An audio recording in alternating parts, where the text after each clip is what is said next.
All right, we're about to go live. Alright. I don't know if anybody else is jump on because I know it's Wednesday. Okay. But It's all right. we We're got gonna this. make it do what it do. We're gonna do what we do as we should. As we should. All right, here we go. All right, what's up, chat? Are we crispy right now? You know what I'm saying? I apologize for the raspy voice. I'm thinking I'm getting inflicted by the Wuhan 2022. What's up? Oh yeah, you know Kratos is in the house, as he should. You know he only comes around when it's time for Game of the Years.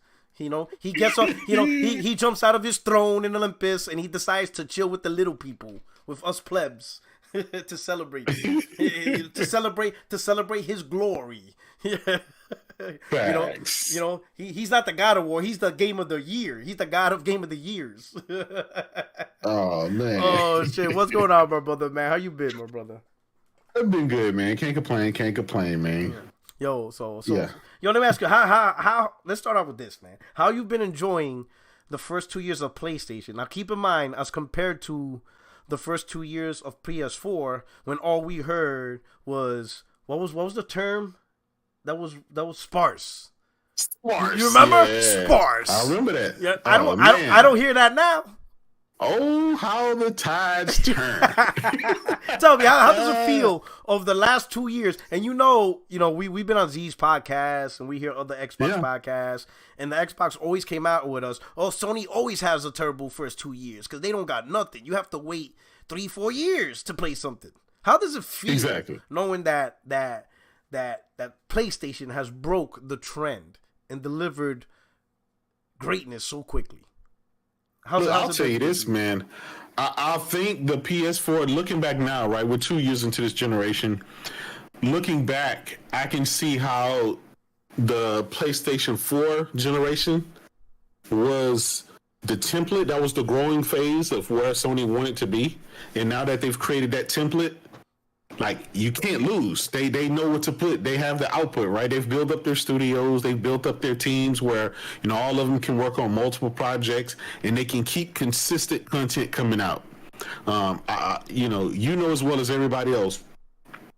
Every year, Sony put out a lot of games, and we always scratch our heads saying, man, that's a lot of games. How are they going to spread that apart? How are you not going to, overlap and stuff like that? And they found a way to do it. Yeah. And I think they have that template. They created that template last generation. It worked out for them.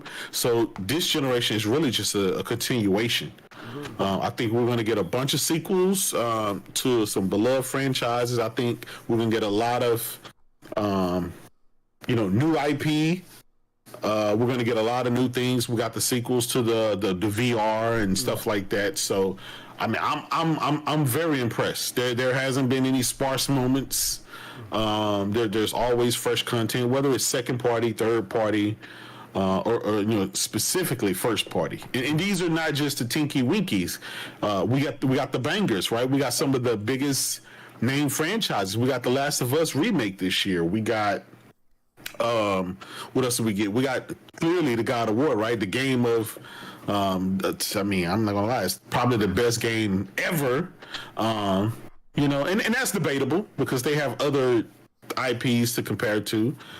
We have, listen, another GOTY contender. We don't know, but it could win it. We just don't know. But Horizon Forbidden West, it looks like that franchise there it may be, on the same level as a God of War and The Last of Us or Uncharted. It is their top tier. You think it's a sleeper? You think it's a sleeper? You think that might shock the industry?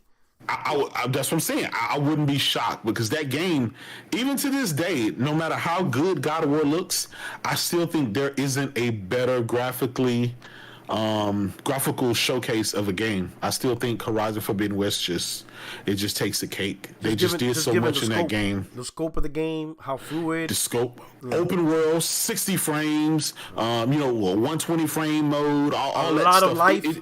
There's a lot. The lighting. This is Digital Foundry. It's got over all of this stuff. So there's just no competition out there for that.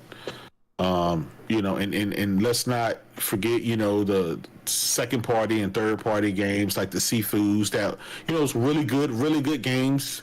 No matter, you know, how small, you know, a lot of people say it's niche. Well, it doesn't matter.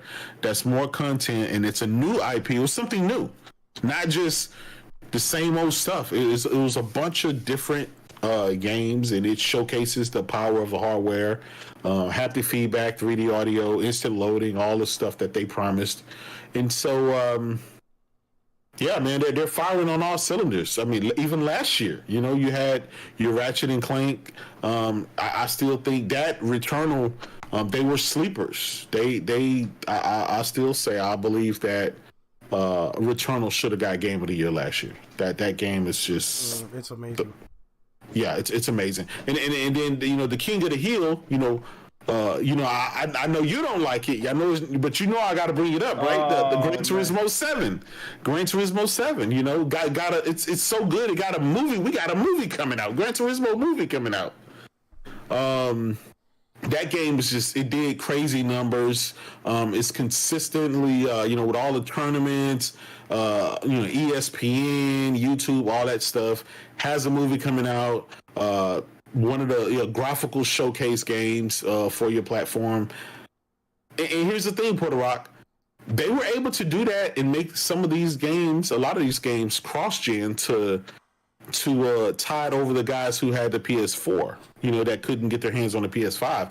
They were able to do that and still be able to showcase the PS5. That's amazing. That's amazing. And I'm going to be honest, a lot of times when you play these games, you don't feel like something was left out. Right, we'll never know what they could have added or what they could have or what they had on their mind. Right, we can't go back and ask the developer, "Hey, what would have done differently if it was just, you know, PS5 only?" We saw Ratchet and Clank came out, great game, had ray tracing, but guess what? You still have GT7 cross-gen game, got ray tracing, it got you 60 frames, it checked all the boxes. The Last of Us remake, right? It checked all the boxes. Some of the other games checks all the boxes, and that's one thing I like about this generation is, at least from the first party perspective, we can't control what third party does, right? But from the first party perspective, every game offers a 60 frame minimum, with the maximum of the 120, or at least with using the VRR, doing the 120 and stuff like that. So it's using the next generation technology, you know, and so I have no complaints, man, none at all. None at all. Then, in fact, looking next year, we still got some great games, right? We got the Last of Us Factions that's coming out, Spider-Man 2, potentially Wolverine. We know we got. Well, I don't know about Wolverine. Right? Wolverine might be like a 2024 game, maybe. Yeah, it's possible. I don't know, but according to Microsoft, they say it's coming out. You know, well, they're saying anything. They're saying anything to get that. Exactly. They even say COD is trash. Ain't nobody playing this shit. They're like, this shit. Look at the Metacritic. Shit. This game never won PlayStation Game of the Year not once. Exactly. Trust me, man. I'm screenshotting all that shit. I'm gonna be able to use all of that stuff. Oh my god! Look at the Metacritic. It's trash. This franchise is trash. I'm like, oh man. Well, you know they just came out and said that PlayStation games are just in a league of their own, man. They're better than Xbox games. Yeah, for you're a boss, right? To go out on record, right, and say that about the competition, say that PlayStation games are just better, like, damn, Puerto Rico, that just has to hurt a fanboy soul to see that, right? Yeah. You're out here fighting a good fight, right? And the boss, your head coach, tell him, man, shut up. Our team sucks. Their team is better. You're gonna be looking at your coach like. And your coach comes out there and tell you, man, this team suck. That team over there, man, they fucking badass. That has to sting, man. And man, I'll be honest. I hope Xbox gets it together. I'll be honest. You know, we talked a little bit before the show. I don't think they just don't have the talent. I think they don't have the eye for quality, great games. And that's evident in their flagship game, Halo Infinite, right? Mm-hmm. That speaks volume. That would be equivalent to Sony, right? fumbling God of War or Uncharted or something like that, right? That would be like you fumbling the bag. Yeah. This is the defining IP for your console and your brand, and you just fumble it. That's crazy, man. Yeah. But hopefully next year, it'll be better. Hopefully Starfield comes out and hopefully it's great. Hopefully Redfall comes out and it's great. Hopefully some other games that they've kind of announced comes out and it's great, man. Because I'll be honest, it sucks, man. I own the Xbox Series X, and there was just really nothing that just really makes me want to turn it on. So a lot of times I'll buy the third-party games, the multi-plats on that console, so I can boot it up and have a reason to turn it on, man. I like what you said in the beginning, that like last gen with PS4, it's kind of like a starting point, because I thought about that. It's almost similar. It's almost like they had to do a do-over, right? Like it's almost like the PS4 is kind of like the PS1. The PS1 started out, build its momentum, establishing its identity, and people recognize it like, holy cow, this product is great, lots of games. Sony made the right decisions in terms of first party, third party support, boom. And that fever fed into the PlayStation 2 hype, which is what I think what the PS5 is going through right now, right? The PS5 is going through what the PS2 went through. Everybody wants it. It's the go-to console, hard to find, let's go get it. It's like in the big demand and stuff like that. And I think Sony, throughout those years, learned some lessons. And I think one of the biggest lessons they learned was the first 2 years. They generally don't do well the first 2 years. And I think they realized we cannot keep doing that. We could go only so long where we allow our competition to have games out the gate. And then we have to try to catch up after and prove, no, we're the ones with the games. And I think Sony has done a phenomenal job setting their stage up. And when you look at it, right, they are handling, in terms of games, they are handling a lot of projects. Obviously, they got the cross-gen games. Then they got the exclusives with the PS5, right? Then they're also dipping into PSVR, which comes out next year. And there's going to be games for that, along with free updates for the PSVR 1 games to work on that, right? Then they got the acquisition of Bungie. They're trying to get into live service multiplayer games. And they're still making remakes of games that gamers actually want to see remakes of.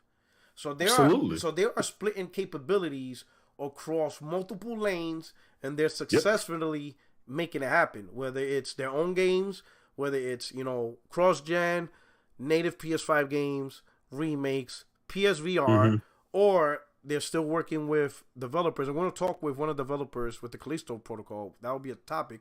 But they're working with second party or just with third party to help them get their games and get them on PlayStation, whether it's because of a marketing deal or something. They are involved in so many lanes in terms of bringing content to the consumer. They're bringing content to us in almost every lane possible. Whether it's, again, the cross-gen lane, the PS5 exclusive lane, the multiplayer lane, the VR lane, second and third party lane, and still put in the time to be like, hey, some of you guys want remakes of these games? We're going to do that too. They're hitting every single wicket, and they're pretty much successful at it. And it's just incredible how instead of the fanboys knocking it, they should be looking at their company like, hey, yo, Microsoft, Sony's doing this. They're even in VR, which you guys aren't even doing. They're doing remakes, which you're not even doing. You could at least get one thing right, which is deliver big AAA games. Just one thing. If you don't want to do remakes, don't do remakes. If you don't want to do VR, don't do VR. If you don't want to help second or third party, don't do that either. But goddamn, can you at least get this one thing right? Just your hardcore. You got thing right. You know, because it's, let's be honest, it's pretty sad that the hardcore Xbox fan base has to pretend to like games they don't like. And the reason why I say pretend, right? And I know, man, I might get flack with this. If you really like a game, you're gonna talk about it more than one day. You're not just gonna say, "Oh, why isn't Pentiment not Game of the Year?" And then after that podcast, you never talk about it again. You don't talk about how you feel about it. You don't talk about the story. Hell, your achievements show you didn't even beat the game. Like, that's what I'm saying. And that's how I know they're not genuine, right? When they're not genuine about a game, the numbers don't lie. The facts don't lie. There's ways to tell if a person really likes the game or not. People advocate for games, but then when you look at it, they haven't played or beat it. So how can you advocate for a game of the year when you yourself don't even want to beat it, or even put in the hours to play it? That's just it's just interesting. But as far as PlayStation is concerned, they're really knocking out the park. And this first 2 years has probably one of the best first 2 years of a console, period. It's absolutely incredible from all metrics, from the third-party metric, the second party, the first party, and multiple lanes. VR is around the corner. I know there's going to be fanboys trying to knock VR. I see it as a premium system, and I'm good for it. I'm glad. Absolutely. I am glad that it is not a cheap system just to get lots of sales. Yep. I think one thing you didn't mention, Porter Rock, is on top of all of the stuff that you mentioned that Sony's doing, they're even bringing some of their content to PC. So that's a fan base that they're catering to as well. On top of that, right? They even bought studios to work exclusively on the PC, to bring those some of those old titles over to the PC. Yeah. We have to, so Sony, man, again, they're firing on all cylinders. And it's unfortunate that we had to go through COVID and with the hardware shortage and stuff like that, because can you imagine if there was no hardware shortage? Yeah. These guys are probably be at 75 million right about now. Yeah. You know what's funny? Sony was one of the first. Now, I would have to argue maybe the first gaming company that took COVID seriously. They immediately they were the first ones to cancel showing up on PAX. Yep. Well, E3 was before that. They were the events. For the events. But in particular to COVID, Sony was the first one to already implement restricting travel, not going to shows, telework. They already jumped on the train or whatever you want to call it to implement protocols to start working in the world of COVID, right? And they got flack for that. They got flack for that. They scared. They don't have no games to show. They're scared. Once again, the fanboys tried to, they went after Sony, talk shit, made assumptions that, no, Sony has no games. The games aren't ready. They're just using this as an excuse, right? Yep. And then a few months later, the whole world starts shutting down. Now everybody's serious. Now everybody's like blah, blah, blah, blah, blah. Now here we are in 2022. Sony's pushing games. Sony pushed big first-party AAA titles this year. GT7, Horizon, and God of War. And they still got MLB, which is multiplat. So they got 4 AAA titles on their own 2022. And when we asked for one for Microsoft, everybody now is saying, but COVID. But what about COVID? And I'm like, you know what? That is a legit reason. So you have to ask yourself, so all those who's using COVID for Microsoft as an excuse, you have to ask yourself, what did Sony do to implement procedures and change how they can still try to push out games in a timely manner in the world of COVID? And why a company that's $2 trillion, they can't do the same as a company that's $100 billion, $200 billion. You know what I'm saying? And this is the thing about a company that's serious about gaming and a publisher that understands and knows what it takes to be the top. And I think that's the main thing with Microsoft, right? To me, I'm going to be honest. This is the analogy I'm going to use with Xbox and Microsoft. Microsoft is that kid. And we all know this kid, right? We all play ball in the park. Microsoft is that one dude that has the most expensive Jordan on his feet. Yep. Nike socks that are worth $50. The jersey that's $300. The shorts that is $500. The duffel bag that's $1,000 miles. $20 armbands and a $50 sweatband. Yeah. And the motherfucker can't play ball for shit. Bro, you all know who I'm talking about, bro. You're like, this dude is so whack, bro. You missed the layup. The ball hit you in your face. Like, this dude is so whack, bro. How you have this much money and you spend money on so much stuff and you don't even know how to play the game? That's who Microsoft is. Microsoft just has a shit ton of money, but they don't have the overall skills as a publisher to put this shit all together. They just don't have that talent, bro. They just don't have it. And that's how I see them as. Yep. I think Sean Layden said that years ago. Even David Jaffe's been saying that for years. He's been like, Microsoft, they don't need to buy any more studios. They don't need to buy any more publishers. They need someone that has the vision and the eye to know what a good game is, so they can translate that vision over to the developers to let them do what they do. But right now, it's with that. We let them do whatever they want. They whatever pet project they want to work on. No, that is not what your company needs. That's not what your brand need right now. They don't need pet projects. They need some fucking bangers. They need some focus. It's enough of the bleeding edges. Yeah. It's enough of the pentiments and the scorns and the crossfire. It's enough of the fluff, right? Because right now, there's a saying in the industry and in the community, and that is Game Pass is where those games that couldn't cut it mainstream go. And it's like, that's an argument to be had for that. Is that okay? Game Pass is where you just send the games that weren't going to sell, that nobody was going to like anyway, and you don't want your service to be seen like that, and you don't want your console to be known for that, because once gamers get that stigma in their minds, it's a wrap. Yeah, it's a wrap. So I would not be surprised, right, with the purchase of Bethesda. And let's say if the Activision Blizzard deal goes through, I would not be surprised, right, if eventually Sony takes, because they didn't dissolve the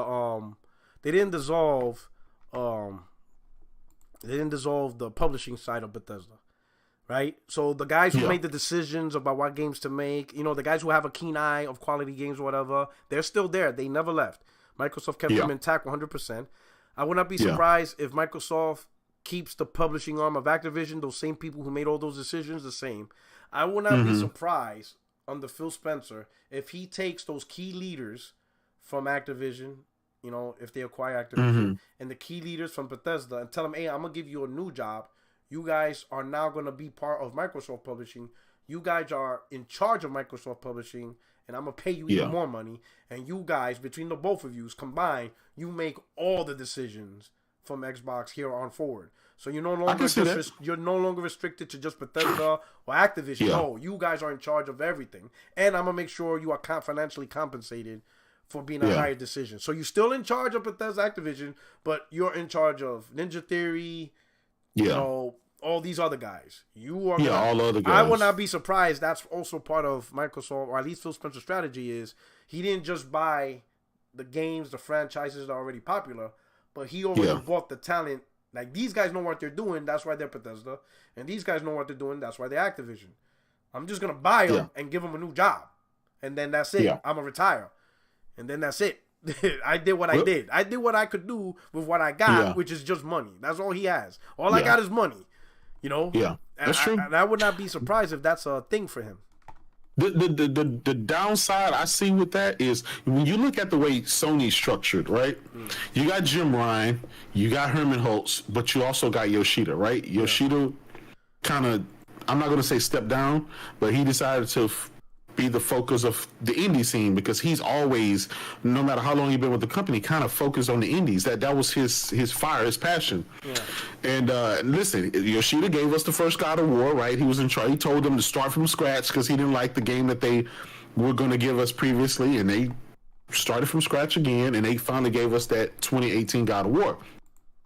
But he has that eye, and they need a person that has the eye. It's not about taking Neil Druckmann or Corey Barlog or whatever and throwing them over all these other studios. It's not about that. It's about finding some kind of focus. Right now, I think Microsoft is scatterbrained when it comes to games.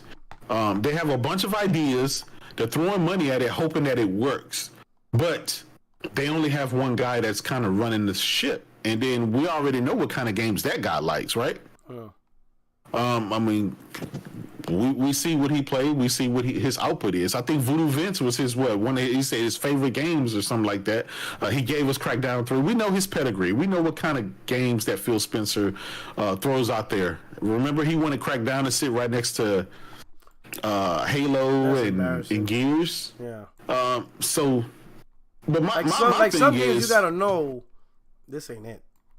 That's what I'm saying. It's okay to make it, but don't make statements like that. Like, no, these games will never be your top, and they shouldn't be. Yeah, I've seen Sony's E3. I'm more excited for The games I haven't we seen. were gonna show, and then they come out there and it's a dud. But they do it every year. Like that's why I said Microsoft doesn't have anybody on the payroll that knows what a good game is and has a good vision. They need someone who's constantly going to every single studio, looking at these projects, saying, "Yep, no, that's not what we need. Yes, that's what we need. Collaborate with this guy over here and fill in the gaps here. Yes, this is what we need. No, we don't want that." Until they get that, man, it's just, they're just gonna keep throwing shit out, and they've given up on the 200, 300, 400 million dollar franchise games. They said that they're not making those anymore. They're focused on the mid-level and smaller titles to put in the Game Pass. That's their end game is Game Pass. Whereas Sony, they're still cranking out these. They're still, God of War probably cost 300-400 million. The Last of Us 300-400 million. And just, shit, Spider-Man, Wolverine. Those are going to be 300-400 million. If not more, because of the marketing behind that, right? Yeah. Those are big franchises. They're going to have to market the hell out of those games, to get the best, return on investments of that stuff. They're going to have, probably theme shells, controllers, and all kind of other stuff with those particular games. So I don't know. It's just a different strategy, man. And what Sony does works for it. But what Microsoft has going for it just guys get on Twitter and YouTube every day and they yap all they want, but the numbers don't lie. At the end of the day, when you get outside of the bubble that we live in, right, the Twitter and the YouTube bubble, the masses they don't care. They don't care about that stuff. Yeah. They don't know about. I see it as a niche community. I don't think Xbox community realize how niche they are. They're really niche. I don't think they realize that you guys are a very niche community. You're not as big as you guys are making yourself out to be. You think they are? They're not. And most gamers really don't see what they're seeing because what they see is all fictional. Most gamers just want to see the games at the end of the day. Yeah. Like the conversations, the opinions, they just want to, when they go to a store shelf or look at the digital store, what content are they seeing? And most gamers are looking at it like, yo, this shit is sad. Like what we're seeing is sad and stuff like that, right? And the entire gaming community isn't broke, right? They're trying to make it seem like that the entire gaming community is all about people who could barely put food on the table. And I'm like, little Timmy, right? Little Timmy, right? And I'm like, these guys don't know what broke is because if they did, they would know that broke families don't worry about consoles. Exactly. They don't play those. They don't play console games. They don't play. They don't. They're not into this. Let's protect a $1 trillion corporation or give a shit about that. They don't give two fucks about that. That is not their priority. That's not their concern and stuff like that. Yeah. If you have to lower your gaming standards because you can't afford a certain console or something like that, then the most logical thing was to stop gaming until you can afford it, right? Because gaming is an expensive hobby. It's always been that way. I mean, back in the day, Atari 2600 used to cost what, $400, $500. NES, that was expensive for the time, right? If you convert it to today's dollars, it's probably about $600 console. I'm gonna be honest. I know some, families that are poor or low income, or they work check to check. I know plenty of families like that. And most of the time, the consoles they have are generations old. Like, absolutely, they're still playing. Still playing PS3. They're still playing PS2, right? They're still playing PS2 or the 360. They're nowhere. They don't have an Xbox One or a PS4. That's not even that. They might be playing on the PS3, and they play those games because that's all they could afford. Like the whole buy an Xbox Series S 300. They probably they're at where they could get hand-me-down consoles, or friends gave it to them, or they go to a used shop and get a console for like $90 and stuff like that. And that's what they're playing, whatever, and things like that. But worrying about a new next generation console that oh my God, for low income families, a next generation console with 120 frames, VR. I'm like, bro, poor family ain't heard about that, man. Yeah, because think about it. To they take don't even have advantage the of TV. any of the next generation, that's what I'm saying. In order to take they got a advantage of any 1080p of the high next generation, sense. They got a 1080p high sense from like 2012 or some shit. Like, but Puerto Rico, they're disingenuous because people that can't afford it, they're still playing on the Xbox One, or the PS4. They're playing on 360. They're not trying to buy next generation because they might be playing on 360 and PS3. Or the Wii, or they're still playing on the Wii, or whatever. They still playing 2K on the 2K and FIFA, right? Yeah. Because that's the majority of that's the demographic. Yeah, it's a very it's a very disingenuous argument that you think low income people are worried about VRR and up to date next gen capabilities. I'm like, you guys really don't know, the low income families. Shout out to the chat, Javon. With a super chat, he says, God of War is life. God of War Ragnarok is Game of the Year 2022. It's already winning some awards. Some like Time Magazine is Game of the Year. So it's already out there. It's gonna be interesting. Post the puss ass. Yo, what the hell? Oh man. Yo, I want to know who that is, bro. Man. He out there flipping on post. He says, I say they fired Phil. Like, shit, this is crazy. Yo, but I want to give my shout out to the chat. We got over 270 viewers. I hope you enjoyed the show. I got J-Dub here. If anybody jumps in, they jump in. I know it's Wednesday. Yesterday something came up, so I wasn't able to host a podcast, and I didn't want to wait a full week, so I did it to today. I know that kind of changes up things for for the panel members and stuff. But hey, you guys, if you already have access to the door, don't be afraid to hop in. No invite is needed. For the rest of you, so I hope you enjoyed the show. Me and J-Dub got this. Of course, I got the Game of the Year, the God of Game of the Years on the panel right now. So we in good hands. J-Dub hasn't felt this yet. You know what I'm saying? But we're gonna start off with the first topic. But anyway, shout out to the chat. Shout out to the channel members. I truly appreciate everybody here. Thank you so much for the channel growth and you guys being part of the family. But you truly appreciate it. For those of you who are new, I hope you enjoyed the show and I hope you stick around by hitting subscribe, seeing more content and stuff like that. But anyway, let's get to the show. Let's get to the good stuff. We're gonna start off with the first topic. I see my boy Persona, one of the dynamic duo of the What's Up PlayStation podcast. Yo, shout out to you, brother, man. If you want to hop in, you can. If you're not, you always welcome. My brothers are always welcome onto the podcast. But the first I want to stick is, so Sony, as one of their response to the CMA, they have a 50-page response, but Derek Strickland, a writer for TweetTown, he caught in one of the pages that Sony made a point about Microsoft not allowing PS Plus on their Xbox. So this is the full paragraph. This is the specific expert from Sony CMA response. The CMA response is on page 14. Let me share my screen real quick so everybody can see what I'm looking at. Okay. Here we go. So here we go. Let me wait about 4 or 5 seconds because there's like a little delay. So here you go. So this is on TweetTown's website. And the expert in the excerpt says, third, Microsoft argues that demand for multi-game subscription services would not tip towards Game Pass because Microsoft would also make Game Pass available on PlayStation, and in parentheses, Microsoft paragraph 1.3G. But the wider availability of the leading provider, Game Pass, now endowed with exclusive and replaceable content and protected by direct and indirect network effects, would makes it harder, not easier, for rival multi-game subscription services to compete.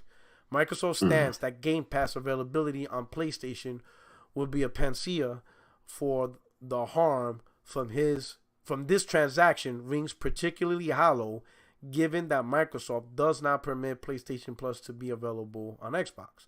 Now, according to the author, he says the rationale here is logical. Microsoft and Sony both run their individual platforms, Microsoft with Xbox and native Windows PC integration, and Sony with PC consoles and a bigger push onto PC. Neither company has an incentive to offer a competing service onto their platform, especially Sony with Game Pass, a service that would significantly undermine its own PlayStation Plus service with the added value of 400 plus titles and a day-and-date release of direct competitors' games. It's the same reason why I said Game Pass will not come to Nintendo Switch. here's the thing. So here's my thing. You know what? Let me get your opinion. What is your opinion about Sony making that statement? Like, how? I don't want to say how do you feel, but how do you view it? Like, Sony came out and made that statement. I just want your opinion on that statement. Like, is that something Sony should have said? Like, what do you think about it? What's your complete view on that? Yeah, just be honest. You have a competing, they're a competing platform, and we don't want that. We don't want that. We're trying to sell our customers something. We don't want to sell our customers our competition. No. So no. So what Sony's saying, Microsoft wouldn't allow PS Plus if Sony offered it. Now some people, absolutely, So some people are making the assumption that Sony offered PS Plus to Microsoft, which I don't think they did, but that's the assumption. Didn't. So how do you feel about Sony saying Microsoft will not allow PS Plus on their own platform? Because I think that's what Sony's saying, that Microsoft wouldn't allow PS Plus on their own shit. I would agree, and they're basically trying to justify, their reasoning behind that is hey, these guys wouldn't want our service on there. Can you imagine, right? If Satya and Phil allowed PSN on their box, I mean, that would really cannibalize. Game Pass. People wouldn't sign up for Game Pass. They would just.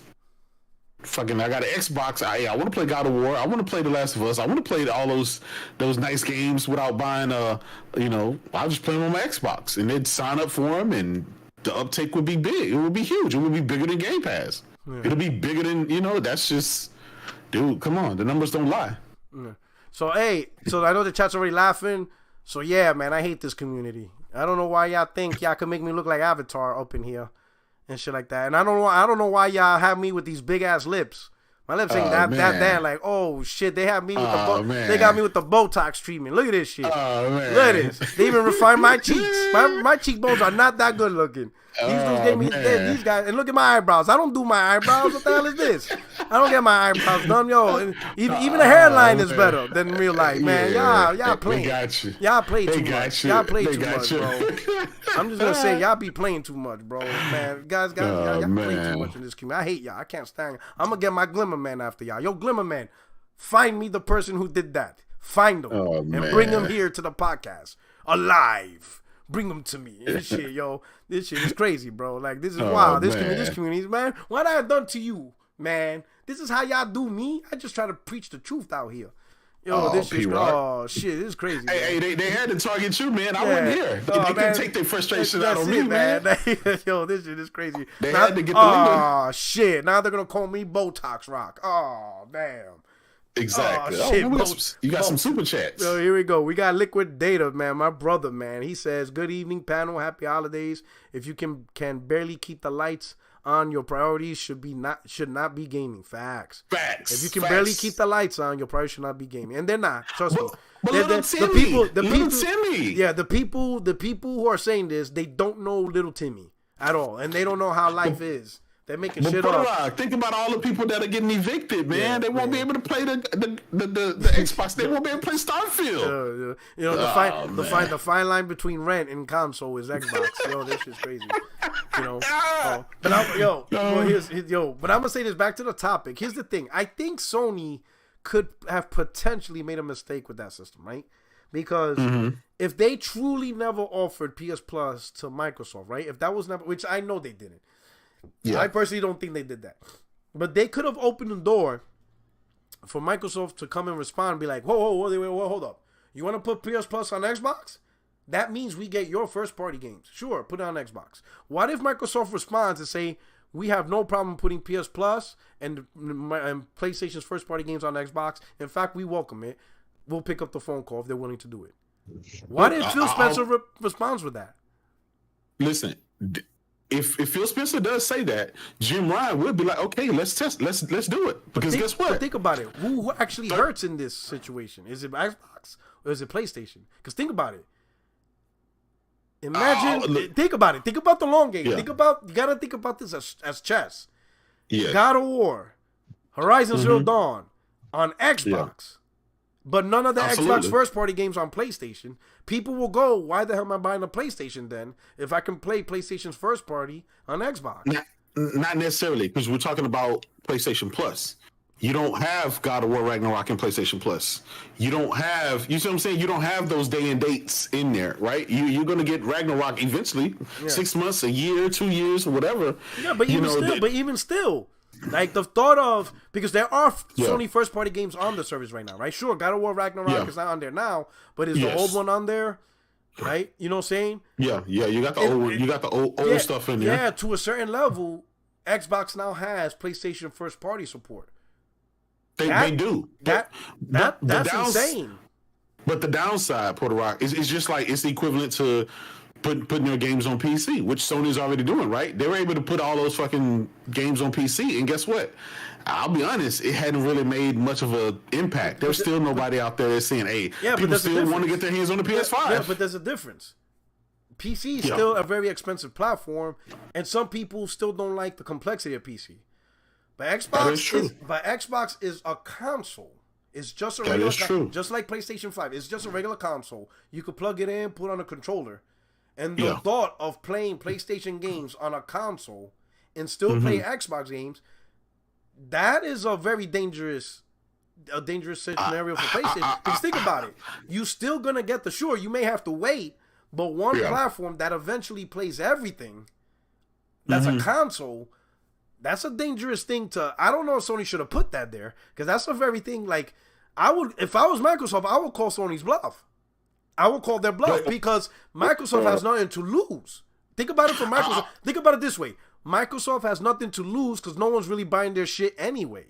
That's true. So anything is a plus for that platform. So think about it. Even saying you get PlayStation games a year later is still a huge bonus for that platform. It's huge. Puerto Rock, wouldn't those people just continue on with their PlayStation 4? What? Because let's face it, there's 120, 130 PS4s out in the wild. Yeah. Wouldn't the people, right? There's only, let's face it, there's only a handful of Xbox Series S and X's in the wild, and how many people are still gaming on their Xbox One? Probably a lot. Yeah. In the grand scheme of things, but they only sold 43, 44 million Xbox Ones over the last 9 years. Yeah. So unfortunately, that fan base is so small. I'm gonna be honest. I don't think it's gonna be much. It's not even about the fan base. The fan base is irrelevant because remember, this is a whole new dynamic. But you gotta get people. Listen, if you're talking about just the hardware, people are gonna buy Xbox so they can. Well, it's not even. Yeah, it's not even about the hardware. It's just simply saying somebody telling me, "Hey, yo, Sony's making games for Xbox now." Like, wait, what? Whoa, what are you talking about, bro? Like, hold up. Bro, listen. Yeah. One, if you don't, I suggest you be quiet and listen to the conversation. If you didn't hear the conversation, listen to the conversation, right? No, I was listening. You gotta catch up. Because you gotta catch up to what we're talking about. Because Sony did something very dangerous. If PlayStation Plus is offered on Xbox. So let me catch you up to the conversation. Sony made a statement saying that Xbox will not allow PS Plus to be on Xbox, right? Yes. I think they're making an assumption, which sounds logical. Logical. I'm right there with you. But I wanted to talk to you about that. But if Microsoft never got an offer for PS Plus and Sony's making an assumption, what if Phil Spencer comes out? Wait, hold up. We never had that conversation. If Sony's willing to bring PlayStation to Xbox, hey, we're all about it. Bring it on. Now what does Sony do? What does Sony do? I say they're gonna make that money. I think that's what Sony's. So let's say Sony gets caught with their pants down, and now all of a sudden they're gonna bring PlayStation games to Xbox. That changes everything because now you got a console. You got a console that has PlayStation support. That changes everything. It's different. They're not going to make their games for Xbox. They're making their games for their platform, and it'll be in the PlayStation Plus service, which you will be able to stream or however they're going to do it. I don't think they're going to make the games for them natively. I'm saying, but what I'm saying is that's potentially it's not going to happen. But I think Sony making that statement theoretically, that could, you're right. They should have never made that statement. If they never offered, which I know they didn't offer Xbox PS Plus. Thank you. And that's why they should have never. But why would they officially say that? Because they made that official statement to CMA. Like Sony, that was just a stupid statement to make. Because if you never were going to offer that to them, don't put it out there. Like You didn't have. I don't think you really had to make that claim. Oh, Xbox not going to take PS Plus because again, Microsoft is desperate to get Activision. If Phil comes out and be like, "Hey, we have no issues with PlayStation Plus or even PlayStation games coming on our platform. If they want to make games for us, we will completely welcome that."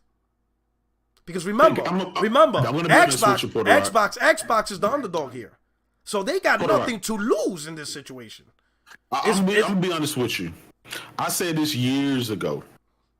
I said Game Pass would be on PlayStation if Microsoft decided to get out of the hardware market. If they decided to get out of the console market, I think Sony would allow Game Pass because all you're doing is just allowing another app to be on your and Sony can go ahead and make all that money. At the end of the day, it's about money. I don't see Sony saying no in that respect. But as long as we're competing for hardware and we're competing for the same install base and the same stuff, it would be stupid to allow it. Yeah. But if Microsoft said, look, we don't make money on hardware anyway, over the last 20, 25 years, we just don't make it. We're going to get out of it. We're just going to have our streaming service. We're going to offer it to people who want to uptake it. I can see both Nintendo and, because right now, I mean, technically Microsoft is a third-party publisher, right? They can publish games for, like Minecraft and all that stuff for every platform. They would just continue on with doing it that way. All the Halos and all the other, Bethesda, all that stuff can go to any and every platform. They'll just continue to make their royalties off of it as they see fit. They're 30% or whatever, 70% or however they do that. But you got to get out of the hardware market because we're in the hardware market. I can see Jim Ryan say we're in the market, and Nintendo, we're in the market of selling hardware, services, games, et cetera, and you're competing with us in any of those platforms. No, we won't do business with you. But now you're getting out of the hardware market. Sure, you can take your service and add it on there. It should be just like Crunchyroll. It'll be just like Netflix. It'll be like something else. You can subscribe to it or whatever. You're on our platform. You're offering our fan base another alternative. It's not like, where else people are going to go? You're still going to buy a PlayStation because we still have the games. Can I inject right quick? Can I tell you why that may not work? Well, why it will not work? Because who's going to be making the most money? Game Pass. The whole Microsoft ecosystem will be making that money because you already know Sony consumers going to subscribe to that. So I can tell that's not going to happen. Not because I'm sounding like a fanboy, but it's like you said, it's business. You know damn well Jim Ryan's not going to let that slide. Listen, if Game Pass was offered on my Xbox, I would subscribe to it whenever they get the games. Sure, I would, right? Because I don't have to go out and spend hundreds of dollars on a piece of hardware for it. They don't make games that are system sellers. That's the problem, right? That's why Microsoft is in the position that it's in. If they had games that were system sellers, they would be able to sell the hardware, and this whole discussion would be a moot point. But since they don't have games that sell hardware, they don't make any money on the hardware. Sure, I can see that within, let's say, 5 years, maybe even 10 years, Xbox will totally be out of the hardware market. They already have Game Pass on built-in TVs, right? On Samsung TVs. It's offered on any and every platform.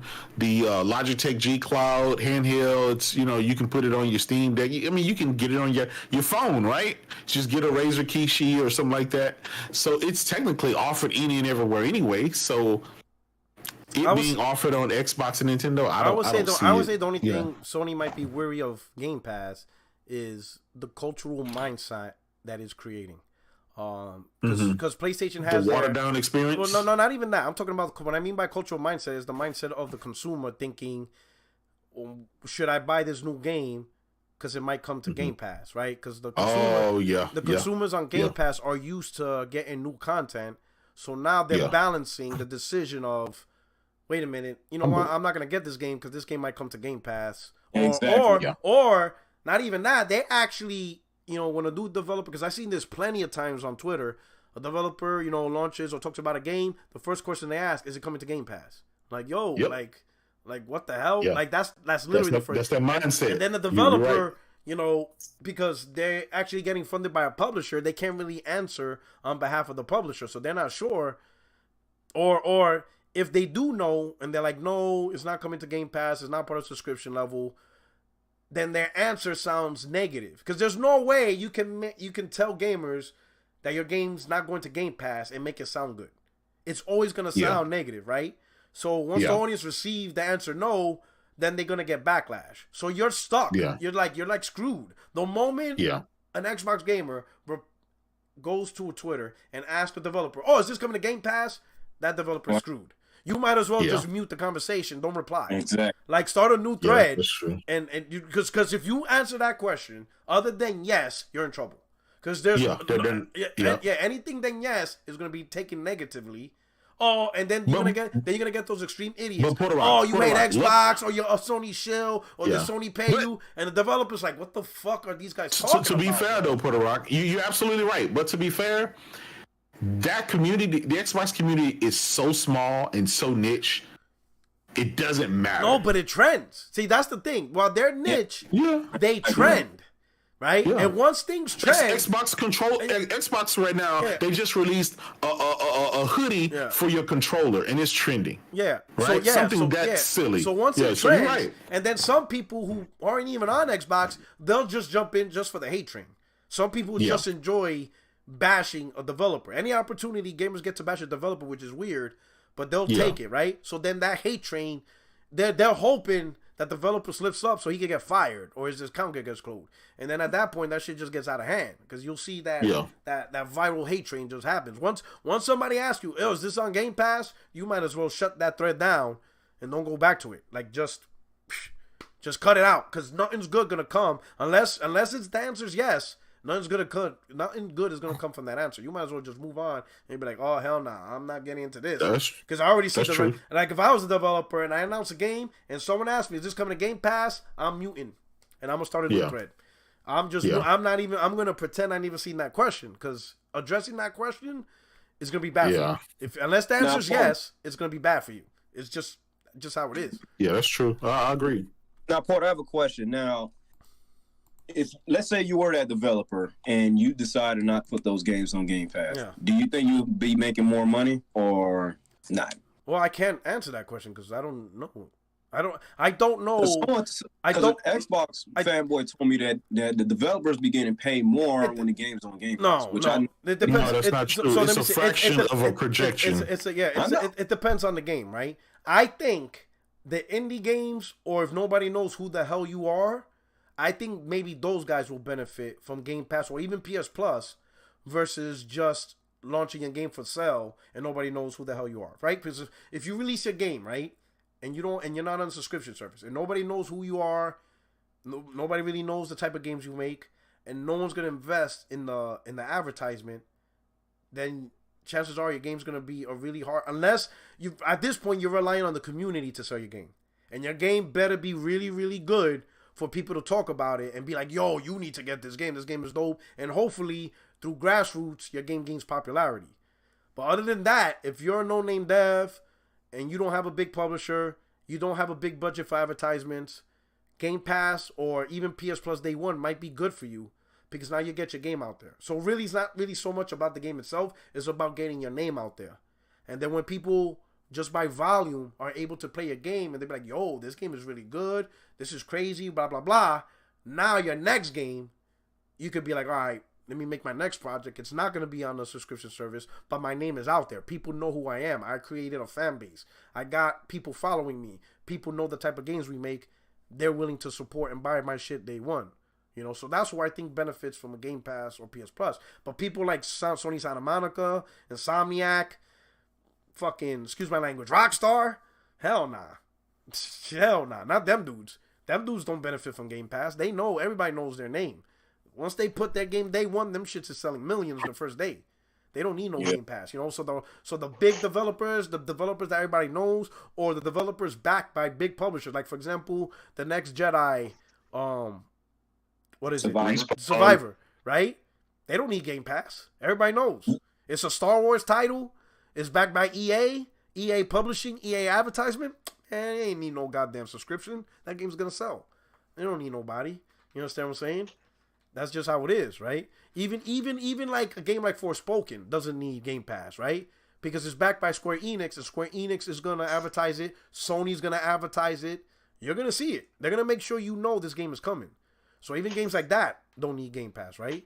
But usually the obscure titles, there's potential, right? So I can understand there's a place for Game Pass, you know. But for like the big AAA titles, the big titles, they don't need that shit.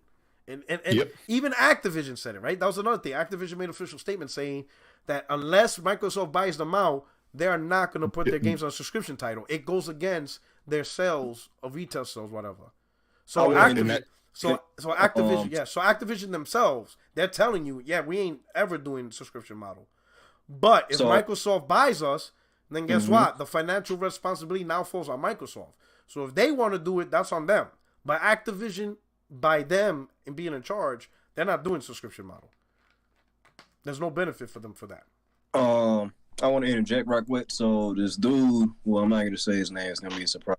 He also said that we're not going to see Call of Duties on Game Pass because there's a lot of money that they're going to lose. But I don't have the full info yet because the podcast not released until Friday. But that's what he said. If you have an idea what he's talking about, nah, that's going to be on Game Pass. If Microsoft buys ABK, that's going on Game Pass. That's de facto. You'll see. People listen. Well, let's face it. That's the only reason.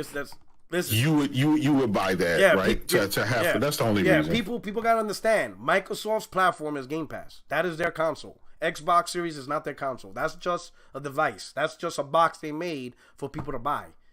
Microsoft Game Pass is who they are. It's Game Pass. That is who they are.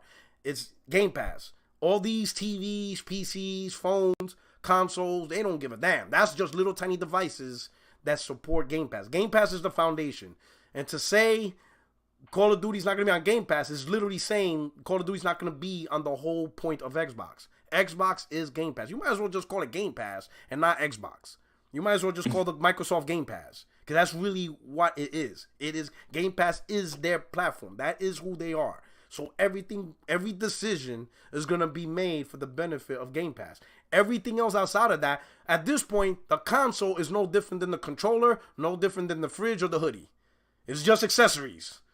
You got a whole bunch of accessories that's surrounding Game Pass. Game Pass is everything. So every decision Microsoft makes, you best believe is going to be decided around Game Pass. It's all in. That's it. There is no, we're going to make a Game Pass. Game Pass is the platform. That is the system. Everything. That is the de facto system. Series X, Series S is no different than a headset or controller. It's just a device. Game Pass is the so what of Xbox at this point. That's why Microsoft made it. But let's say if the deal goes in and what do you think's gonna happen to Sony? In terms of what? Like, because right now Jim Ryan is trying to fight for the exclusivity to not have Call of Duty go to Game Pass because he know people's going to leave Sony ecosystem just to subscribe to Game Pass. So, what do you think's gonna happen to Sony? It's not gonna be a big deal. I don't believe that. I don't believe that at all. It's not a big deal. Why you say that? Because I already said this. Number one, it's not like you got 100 million Call of Duty gamers. It's funny when it comes to games like Spider-Man and Call of Duty, and God of War or Horizon that sells 20, 30 million, they're like, oh, that's only 20, 30% of the faction. But when we talk about Call of Duty, people act like it's 70%. Call of Duty is around the same number. It's around 20 million people. So I said within that 20 million or so who play Call of Duty every year, you got three groups, right? The first group of that 20 million is the actual hardcore Call of Duty guys. That's all they play. That's their game. So those guys will leave. That's probably 5 or 6 million gamers. They're going to leave because they don't care about PlayStation. They don't care about the name PlayStation. They don't care about PlayStation brand. They don't give a shit. They just want to play the game, and they usually pick the one where most of their friends play on. At this point, over the last 5 years, those gamers have been playing on PlayStation because most of the gamers are on PlayStation, so most of their friends are on PlayStation. When their friends leave PlayStation, they're going to leave too. They're not going to think twice about it. They don't care about nothing else. 75% of the Call of Duty base plays on PlayStation. Yeah. So the hardcore fan base. There you go. So the hardcore fan base, they leave PlayStation. Maybe 5, 6, 7, maybe 8 million are gone. Poof, kapoof. Never go back. That reason being because since Warzone is free, that's what people playing nowadays. Like they can literally subscribe for $1 just to get on Game Pass to play the game. So why would they leave PlayStation if all they doing just playing Warzone? No. So that's different. No, that's different. I'm talking about the annual Call of Duty. Warzone, they're Yeah. not leaving because I don't think Warzone's ever going to leave PlayStation. If all they play is Warzone, they're fine. Yeah. They're fine. Nothing's going to change. If all you're talking about is Warzone, that's fine. No one's going to change. That's going to stay consistent. I'm talking about the annual Call of Duties. I'm talking about those. Even that, it's across the board, whether it's the mainline Call of Duty or if it's Warzone, 70% of both of those install bases are on PlayStation. Yeah. So if the annual Call of Duties are gone, the hardcore are going to leave because they want to play that. That's actually what they mostly play on PlayStation. If all you play is annual Call of Duty on PlayStation, why would you stay on PlayStation when you don't have it? So people gotta understand. Not everybody. It's like Madden players, right? If Madden if EA decided to take Madden off PlayStation, those Madden only players that every year that's all they play, that's the only game they play is Madden, they're gonna leave. But there's such a small insignificant number, it doesn't matter. Yeah, so that's what I'm saying. So like the hardcore players, they'll leave, let's say 5 to 7 million, not a big deal. Out of a scope of 100 million gamers, that's not really nothing, right? And they don't really buy a lot of PlayStation stuff anyway. They just buy the console, subscribe to PS Plus. Madden. They play Madden, Call of Duty, whatever. So those guys are, that's it. So that's the first group. The second group is the guys who play Call of Duty, but they also like playing PlayStation stuff. So those guys, all they're going to do is they're just also going to get an Xbox. So now they're going to have two consoles. So they're going to still play their PlayStation, but when it comes to Call of Duty, they're going to play it on their Xbox because it's not available, the annual ones, not available on PlayStation. So they'll be multi-console owners. They'll play their Call of Duty. They'll play their Xbox exclusives. They might sign up for Game Pass. And then they're also going to play their PlayStation. They're going to play their PlayStation exclusives. They're going to play their PlayStation third party. Pretty much, they become multi-platform owners. That's it. The third and final group is the guys like me. We play Call of Duty casually if we care about it at all. Like right now, I haven't really bought a Call of Duty since Black Ops 4. That was the last Call of Duty I bought. Any other Call of Duty I played after, usually somebody gives me the disc, borrow it. I'm not switching platforms for Call of Duty. I personally don't really care about Call of Duty. If I want to play it, if it's on sale for like $30, I might buy it, I might not, is whatever. But it's not really that important to me. And that's the other group. And that's the majority. And then you got the fourth group, they don't play Call of Duty at all, which is the majority. The majority of PlayStation gamers do not play Call of Duty. You do not have 60 million PlayStation gamers playing Call of Duty. You don't. Maybe at most, at its highest peak, 30 million. At its highest peak. Out of 100 million. That's not the majority of PlayStation gamers. So Sony's going to be fine. Gotta understand. Cars install base 35 million. That's across PC. That's across Xbox. That's across PlayStation. And mobile, whatever else, right? Yeah, PlayStation fine. We gotta keep this simple. We gotta keep this simple. Everybody's overthinking it because we're letting the console war overtake the conversation. The only reason why Sony doesn't want Microsoft to buy Activision is because Sony makes a lot of money off the money transactions of Call of Duty. It's 30%. They get a 30% cut, right? Now, if Microsoft is able to buy Call of Duty, even if Microsoft promises, hey, Call of Duty will always be on PlayStation, right? And this is one of the topics we'll talk to later. But even if Microsoft says, hey, Call of Duty to include the annual is always going to be on PlayStation, but we're not paying the 30% tax. You guys are only getting 15%. Take it or leave it. What does Sony do? Now, Portal. That's it. That's the so what. If Microsoft controls Call of Duty, Microsoft will say, hey, Call of Duty stays on PlayStation, but I'm not paying no 30% tax. The most I'm going to give you is 15%. I'm gonna take 85%. I'm not taking 70% home. I'm taking 85% home. Take it or leave it. And that's it. And there's nothing Sony could do. Sony can either say, all right, we'll settle for 15 or don't put your game on our platform. And Sony doesn't want to be in that position because it's a lose-lose position for them. That's what Sony's trying to prevent, really. That's all this is. Sony's trying to prevent Microsoft renegotiating that royalty tax. They don't want to be put in that position. They don't want to be in a position where Microsoft can publicly say, we offered Call of Duty perpetually, forever, from Sony, but they said no. Sony's not going to publicly say, oh, it's because they don't want to pay us 30%. They're going to look stupid. That's really what it is. That's all it is. Sony does not want to give Microsoft leverage to renegotiate royalty tax. with that brand because they could do it. There's something that this guy had also said was that with the deal, it could be risky. The reason being because look at Rare. With all those IPs, even though you said they're irrelevant, but look at its downfall right now. Only to see if these. Now, Activision has, Ultimate Lines, all those Guitar Hero games. Imagine it just only singled up to Call of Duty. Nah, Microsoft would run it independently. No, they would just let them keep doing what they're going to do. So Sony, it's going to be risky, man. So Microsoft, if we look at what they did with Bethesda, they're letting those companies do what they do. The only difference between Bethesda before Microsoft and Bethesda after Microsoft is Bethesda now has more money. But all the decision making that Bethesda has is still in their hands. Bethesda. So whether they got bought by Microsoft or not, the decision of what games to make, when to release it, blah, blah, blah, is still in their hands. It was always in their hands. Now they just have more money. And a recent interview with Todd Howard, he's admitting we have less platforms to make, which means it gives them the ability to focus more on PC and Xbox now that they don't have to worry about making games for PlayStation. He said it. Yeah. I'm paraphrasing, but he pretty much is saying that. He did say it. Yeah, he's paraphrasing, but he's pretty much, now that he can put more resources towards Xbox, they should be able to produce better quality games now that they have less platforms to worry about. Gee, who's been saying that for years? Huh? I don't know. I get called a fanboy. When I say that shit, I get called a fanboy. And I don't know what the fuck I'm talking about. But now that he says it, now it counts. Because he's Team Xbox. So now he says it. Yeah. So now Xbox fanboys understand. Now they get it. What he's saying is the same shit I've been fucking saying. But he's an Xbox fanboy. I mean, now he's an employee of Xbox. So now it's relevant. Like, get out of here. You see? Yeah. So Sony's only concerned about the money Call of Duty produces. It produces huge money.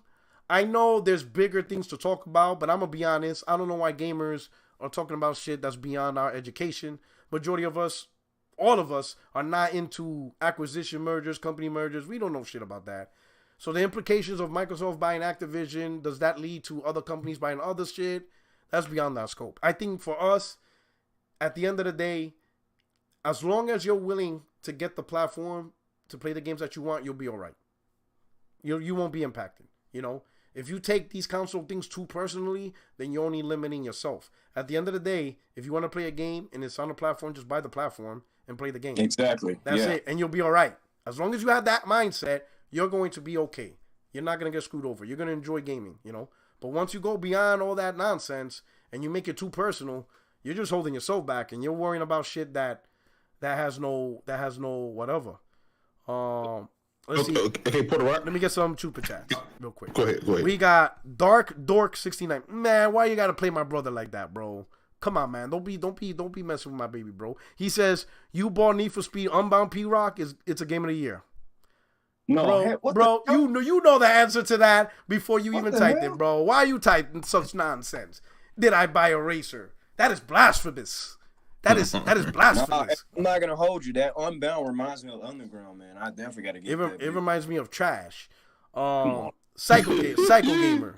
He says, told you, Sony just doesn't want to have to renegotiate MS. They also don't want MS to succeed with a digital service because it's not in Sony's roadmap. I mean, at the end of the day, Sony doesn't want to renegotiate royalties with Microsoft. They're getting 30% with the deal they have with Activision.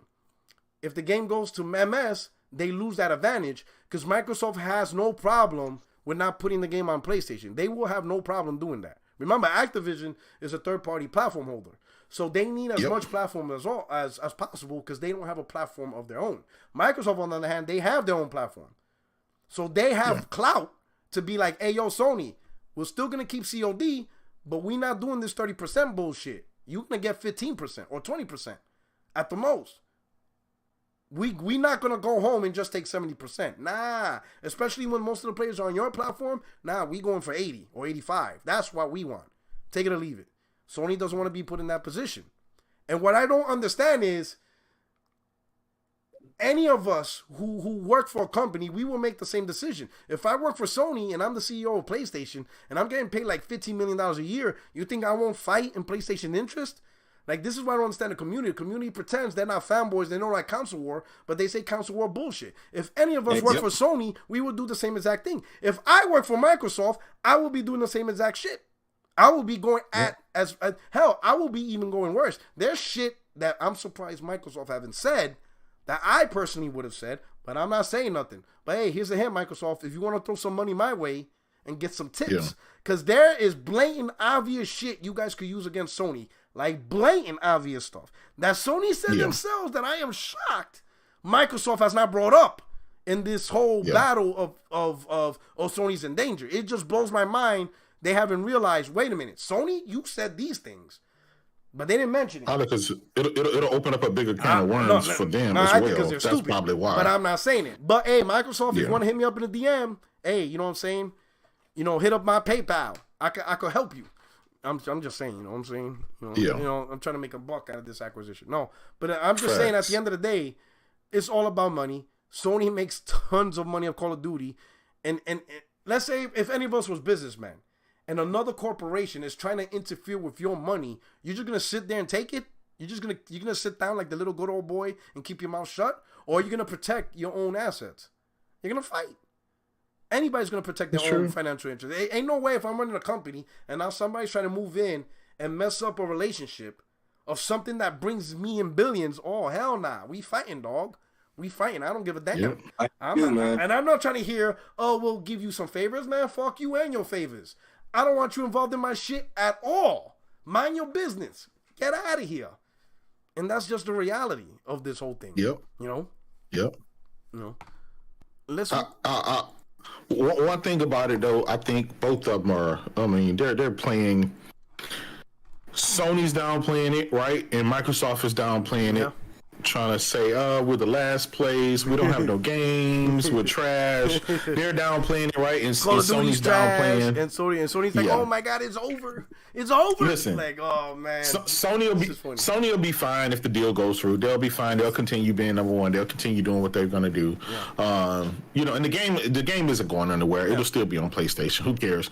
The upside for the Xbox guys is they'll no longer have to pay $70 to play COD. They'll get it in Game Pass, which at the end of the day is Xbox. Game Pass is Xbox, right? Like Porter Rock said earlier, you can strip the Xbox brand name and just go with Game Pass, and everybody will still know what it is, right? And on the flip side, Sony, their business model, they already have their financials and predictions. You know, every year we make $300 million on Call of Duty with microtransactions and sales and stuff like that, and they put a lot of that money back into advertisements, special exclusivity deals, timed exclusive deals and stuff like that, guns, all kind of merch, all kind of stuff. That's all it is. Sony's not going to make it easy for Microsoft, and Microsoft is not, you know, they're doing what they're going to do. There are going to be some concessions from both sides. It'll go through or it won't. Now, here's the alternative side, Porter Rock. Microsoft has bet the whole farm on this deal going through. If it doesn't, where does that leave Microsoft? That's a podcast for another day. That's going to be a good podcast, depending on the outcome of this merger. If this merger doesn't happen, that's the question, and I think that question should be held if it doesn't happen, because that's a podcast. That's a whole 2-hour conversation. That's a question. Jesus Christ, bro! Because to me, that's been the whole thing. This whole year, it's probably been all about Activision more than anything else. Yes, it has. I agree with you right there.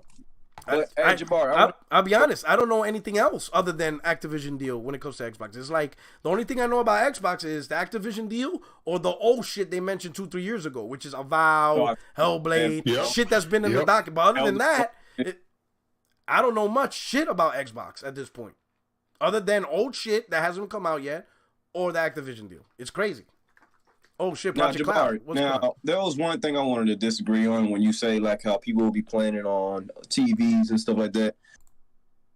The reason why I disagree on the fact that people will just stop buying consoles, they'll move to TV, because first off, it's not even the actual standalone Game Pass app. It's a cloud. And then, not even just that, let's just say if it was a standalone app of Game Pass, why would you want to spend the same price that you could spend on a console? What do you mean? So, like, okay, I know damn well them Samsung TVs are not $200 for one. No, what happens is it's not about new TVs. It's about even if you have an older Samsung TV, you just update the software and it's there. It doesn't cost any performance or anything because it's all browser based. But why would people leave that? Why would people leave console with a standard performance just to try a new wave of playing games? No, I don't think. I mean, listen. Let's face it. Nobody's leaving nothing, right? Nobody's leaving anything. Nobody's selling their Xbox, trading in their Xbox in to play games on just a TV. Nobody's doing that. That's just another avenue for people who aren't gamers to try it out to see if they want to get into gaming. Agree. That's what that is. I mean, the Xbox Series S, right, is so cheap now. You can get them for like $199. Most people probably have a OG Xbox One VCR box, cable box sitting around somewhere and collecting dust in somebody's closet. If you really was a gamer and really wanted to do that stuff, you would just hook that back up. So that's not for people to move. I don't think Phil Spencer or Satya Nadella sat down and said, we're going to get people moved from console over to playing games that way. No, that's not how that works. What it is there are some people who have TVs, they're not gamers, they use their remote controls and stuff like that, and they see these advertisements on their TV for some kind of game. Let's say a fun game, or I don't know what kind of game, but some game. They say, you know what? I want to try this game. Right, I want to see what it's about without actually going out and spending $200 because you got to convince people to spend $200. People don't want to spend $200 for Xbox because they don't have the appealing games that they want to play. But if you got a TV and all you need is a controller, which you probably have, right, one of your old Xbox, because think about it, they didn't really do anything to the new Xbox controllers. They're literally the same controller. Yeah, facts. So everybody and their mom has an Xbox controller sitting around somewhere because they probably play PC games. They probably had an Xbox back in the day between now and in 2008 when the PS4 and Xbox One launched or whatever, 2013 or whatever. So you're not convincing anybody to move to a TV. It's just this is some place where a non-gamer can try a game out, and they may like it. They don't know what latency is. They're not hardcore. The people that are hardcore, they got a console or a PC. So that's not the market. I don't want anybody to think that I was trying to say that. No, that's just another avenue. It's just like xCloud, playing Game Pass right on your phone. Sure, you can play it on your phone, but guess what? Most gamers are not going to play it on their phone.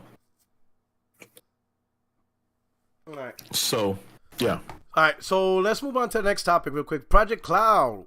What's going on, my brother? I see you snuck in. I know you've been busy. Yeah, sure did, man.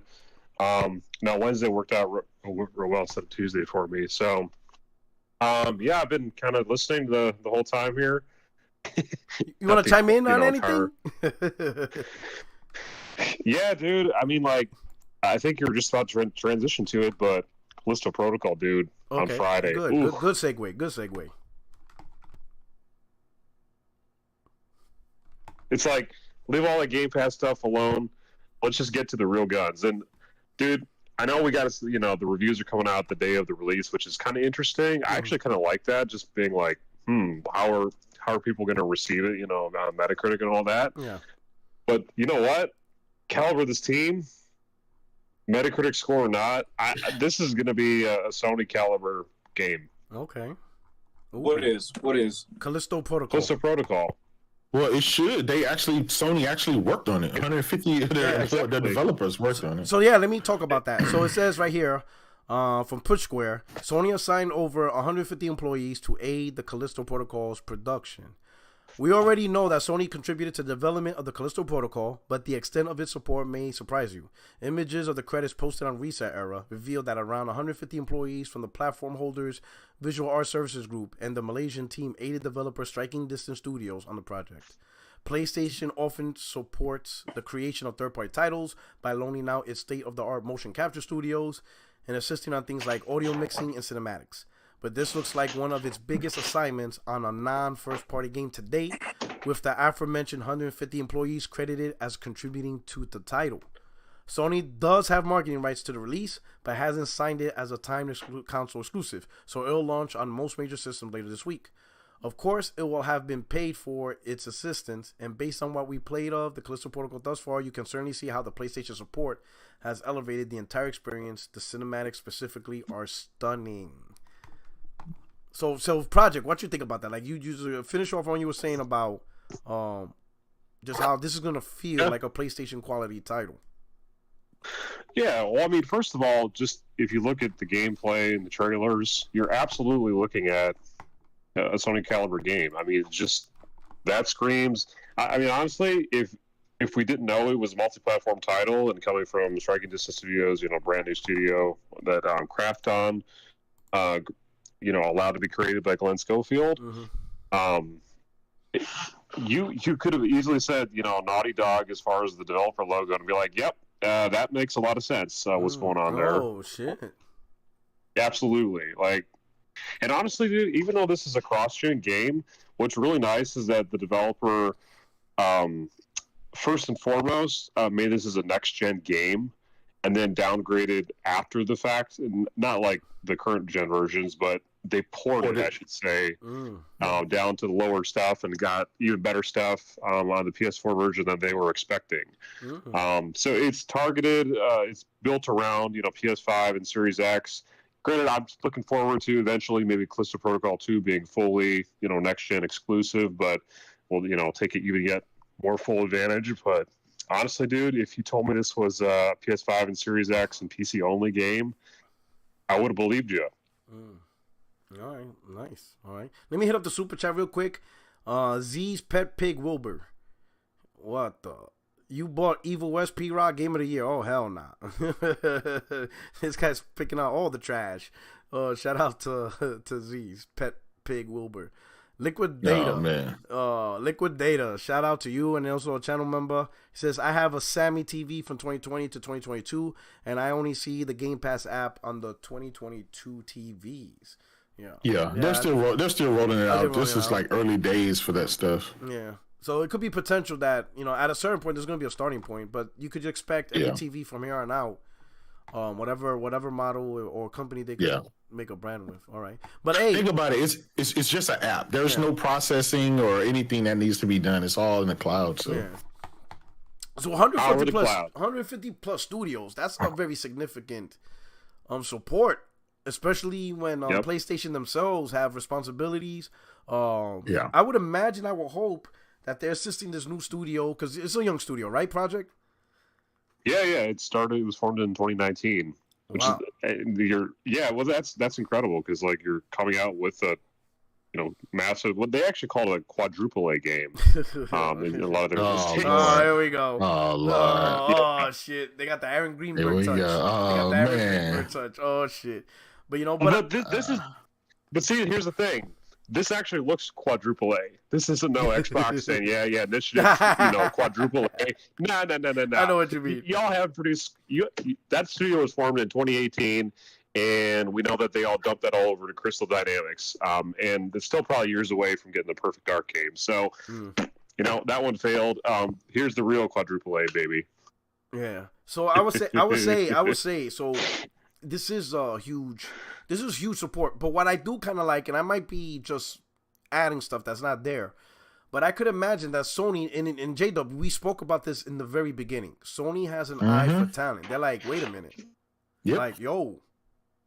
Like Sony be like, yo, what they got that over there, right? Yep. I like the idea that Sony already is starting good relations with the studio, because if this studio is amazing at developing single-player games, horror games, Sony could be like, have that nice close relationship in the same manner they had with Insomniac, where they're independent developer, but, maybe Sony one day could be like, hey, yo, what's the name of the studio? Well, it's Striking Distance, and again, it's fully owned by Krafton. Yeah. So You know, they could go. honestly, Sony would have to buy Krafton. No, but not even buy Krafton. They could go to Krafton and be like, hey, you know, Put some deals. would you mind? We have an idea. Oh, sure. We have an idea for a game, but we think your studio is the right studio to make it. But it's going to be exclusive for PS5. But we'll pay for everything. Yeah. And Krafton going to be like, all right, hey, we have no issues. We're in great relations. You helped us out. Sure, we'll make your game. You know, kind of like Bloodborne. You know, where they didn't own From Software, but they had that relationship, and you know, From Software said, "Yeah, no problem. We'll make this work," and stuff like that. So I kind of like this idea that Sony's providing major support, starting new relationships with new studios that could potentially be huge in the long run. And this is what J-Dub's been talking about. Like, this is the other things Microsoft should be doing. Like, getting out there, see if there's new talent, and just get, and we're not just for the little indie games, because in my opinion, I see Microsoft doing that a lot. They'll support like the indie studios, the Pentiments, and that's fine. Yeah. I'm not knocking that. You know, those studios need support, but if you really want to sell your brand and get out there, you need the big heavy guns, right? You got to find the talent that be like, wait a minute, these guys have potential to really make a blockbuster game of the year or just one of the top games of the year. Let's reach out and support these guys and see if we could establish that great relationship with them. And like J-Dub said earlier, Microsoft doesn't have that. Microsoft doesn't have that eye for big talent and stuff like that. I think Microsoft is like just picking anything. They're just you know, as the saying goes, throw shit at the wall and see what sticks. You know what I'm saying? That's what make me think, Puerto Rock, I'll be honest, right? I'm just an outsider looking in, right? But they're a major corporation, and if they're really into gaming like that for the long haul, they have to be thinking about how to get that quality up. They have to be thinking, we don't really have anybody. Listen, Microsoft, and that's one thing we need to stop with, acting like Microsoft is just like the new kid on the block. They've been doing this shit for over 20 years now, right? You're no longer the new kid on the block. You've been doing this, you know, for a long time. You know what key pieces you have missing, right? You know if the games you're putting out is not of quality, or the people you're partnering with, right, is not of quality. They partner like with the Scorn, with Pentiment, with Crossfire X. They partner with those people instead of them like Sony. They partner with the Strays, right? They partner with the Sifus. They partner with the Square Enixes and the, you know, and the people of the world that knows what a quality game is. Microsoft just don't have that, and they need to go out and hire, like David Jaffe said, go poach some of Sony guys, some of their not head of studios, but they're guys that are in the know of, you know, how to go out and cut deals and scope new studios and scope people with the correct talents that they need. Because Phil isn't it, right? Phil supposedly went over to Japan. He supposedly went to all these studios. He loved what he saw before they showed Halo, and then they came out and showed us Craig, right? So we can't trust we cannot trust his opinion. Yeah. You know, right? We can't trust Phil to be that guy. The deal was not to go through. He can possibly get fired. Nah, I don't think so. I don't think that's all on him.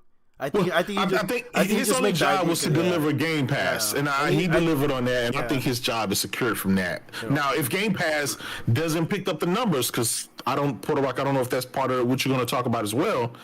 Them having a shortfall of 10 million they assume their projection was to have 10 million more Game Pass subs than they have now. That's interesting, right? But I would say Satya didn't get a bonus because of that. I want to say to your point about Xbox has to up the quality. Well, it's kind of hard to up the quality when your fan base constantly does this shit.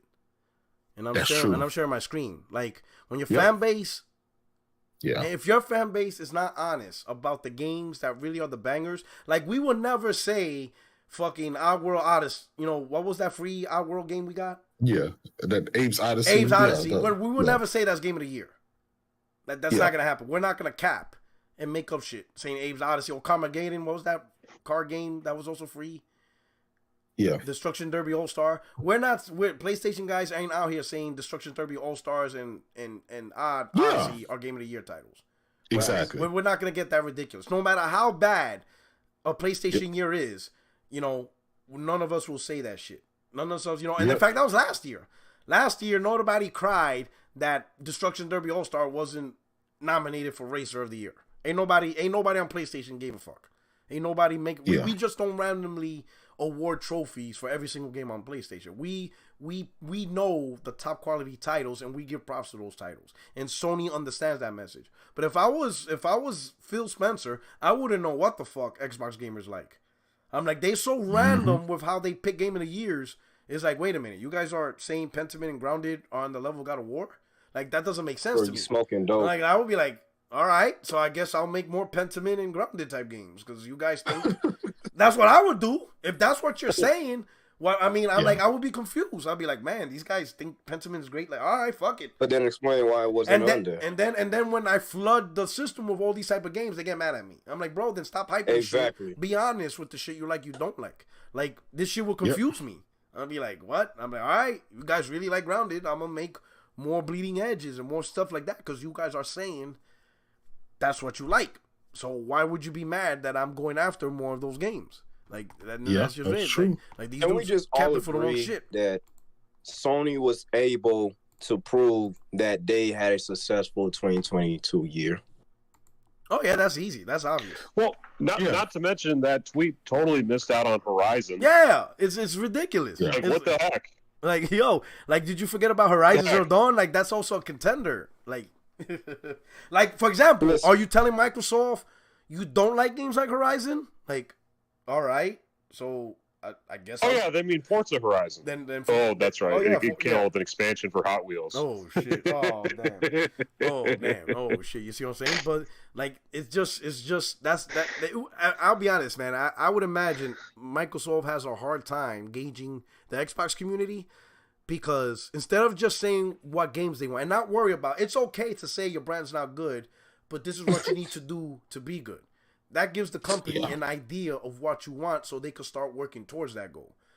But if you do all this capping in defense because you're more concerned about the current image of the brand and not the reality, even the company's going to be like, what fucking games do these guys really want? Like, they say they want this, but then when we release it, nobody plays it.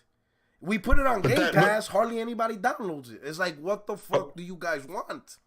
That's because Rock. Phil has to stop listening to the Twitter and YouTube fanboys, right? He could shit on the stick and they would say it's great, right? Yeah. So you can't listen to that. You have to listen to your biggest critic, right? Listen to J-Dub. Listen to that guy. That guy will tell you exactly what you got to do. Real talk, right? Just copy that Sony formula. Copy that Sony Nintendo formula, right? That's all you got to do.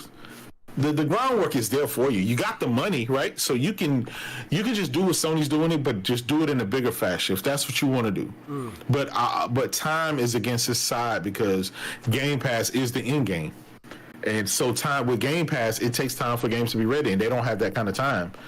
So I mean, listen, all of these games aren't ready. Here we are, 2 years into the generation, going on 3 years. Yeah. And they're still going whole fucking years with not releasing a single fucking game. That's like pretty bad. All over. That's pretty bad. Yeah, that's pretty bad. Well, here, like, think about this too. Like, so Microsoft, if you do look at some of the interviews, they do acknowledge, and even sort of in the legal filings that are going on about Call of Duty, yeah, they do admit, hey, yeah, Sony has better games and of a certain caliber, story-driven, cinematic, and all that. Like, you'll find the quotes. I mean, maybe they don't come right out and say, yeah, we're awful at that, and shame on us. They maybe don't say that, but they do acknowledge that they have a gap. But the closest we're getting is, oh yeah, well here's a Hellblade 2 trailer back in 2019. A year or two later, another Game Awards. Okay, here's the game, but it looks worse than it was the first time. Granted, a little bit pre-rendered versus more real time, I guess. But we haven't seen that game in a long time. And then the next closest thing we've probably seen is Starfield, and I'm sorry, not graphically impressive. Like, you got to give us something graphically stunning, story-driven, cinematic. Give us the Sony game. Like, we're asking for just one, and it can't just be years and years and years away all the time. and then when it comes out, Sony still beats it. No, we none of this anymore. You know, Collisto Protocol is going to beat anything Microsoft's probably got in 2023. So. That's because, you know why? That's because Sony has the talent. Someone saw what they was cooking, and someone said, okay, we see where you guys are going with this game. Let us get some of our developers to go over there and help you to get this shit over the edge and get you to where you need to be. Someone has the talent, right? I don't know if it was Yoshida or someone else, but there's someone that has talent over at Sony that know what a fucking good game and the potential it is. Microsoft don't have that. They don't have people with talent to be able to spot, right? They're hoping that Todd Howard can deliver a game that isn't a riddle of fucking buggy mess. But and here's the downside. Even if Starfield comes out and it's a buggy mess, they're going to do what they did with Sea of Thieves and the rest of the games that they released. They're going to say, well, yeah, we'll fix it later. We'll fix it a year down the line. Give us some time.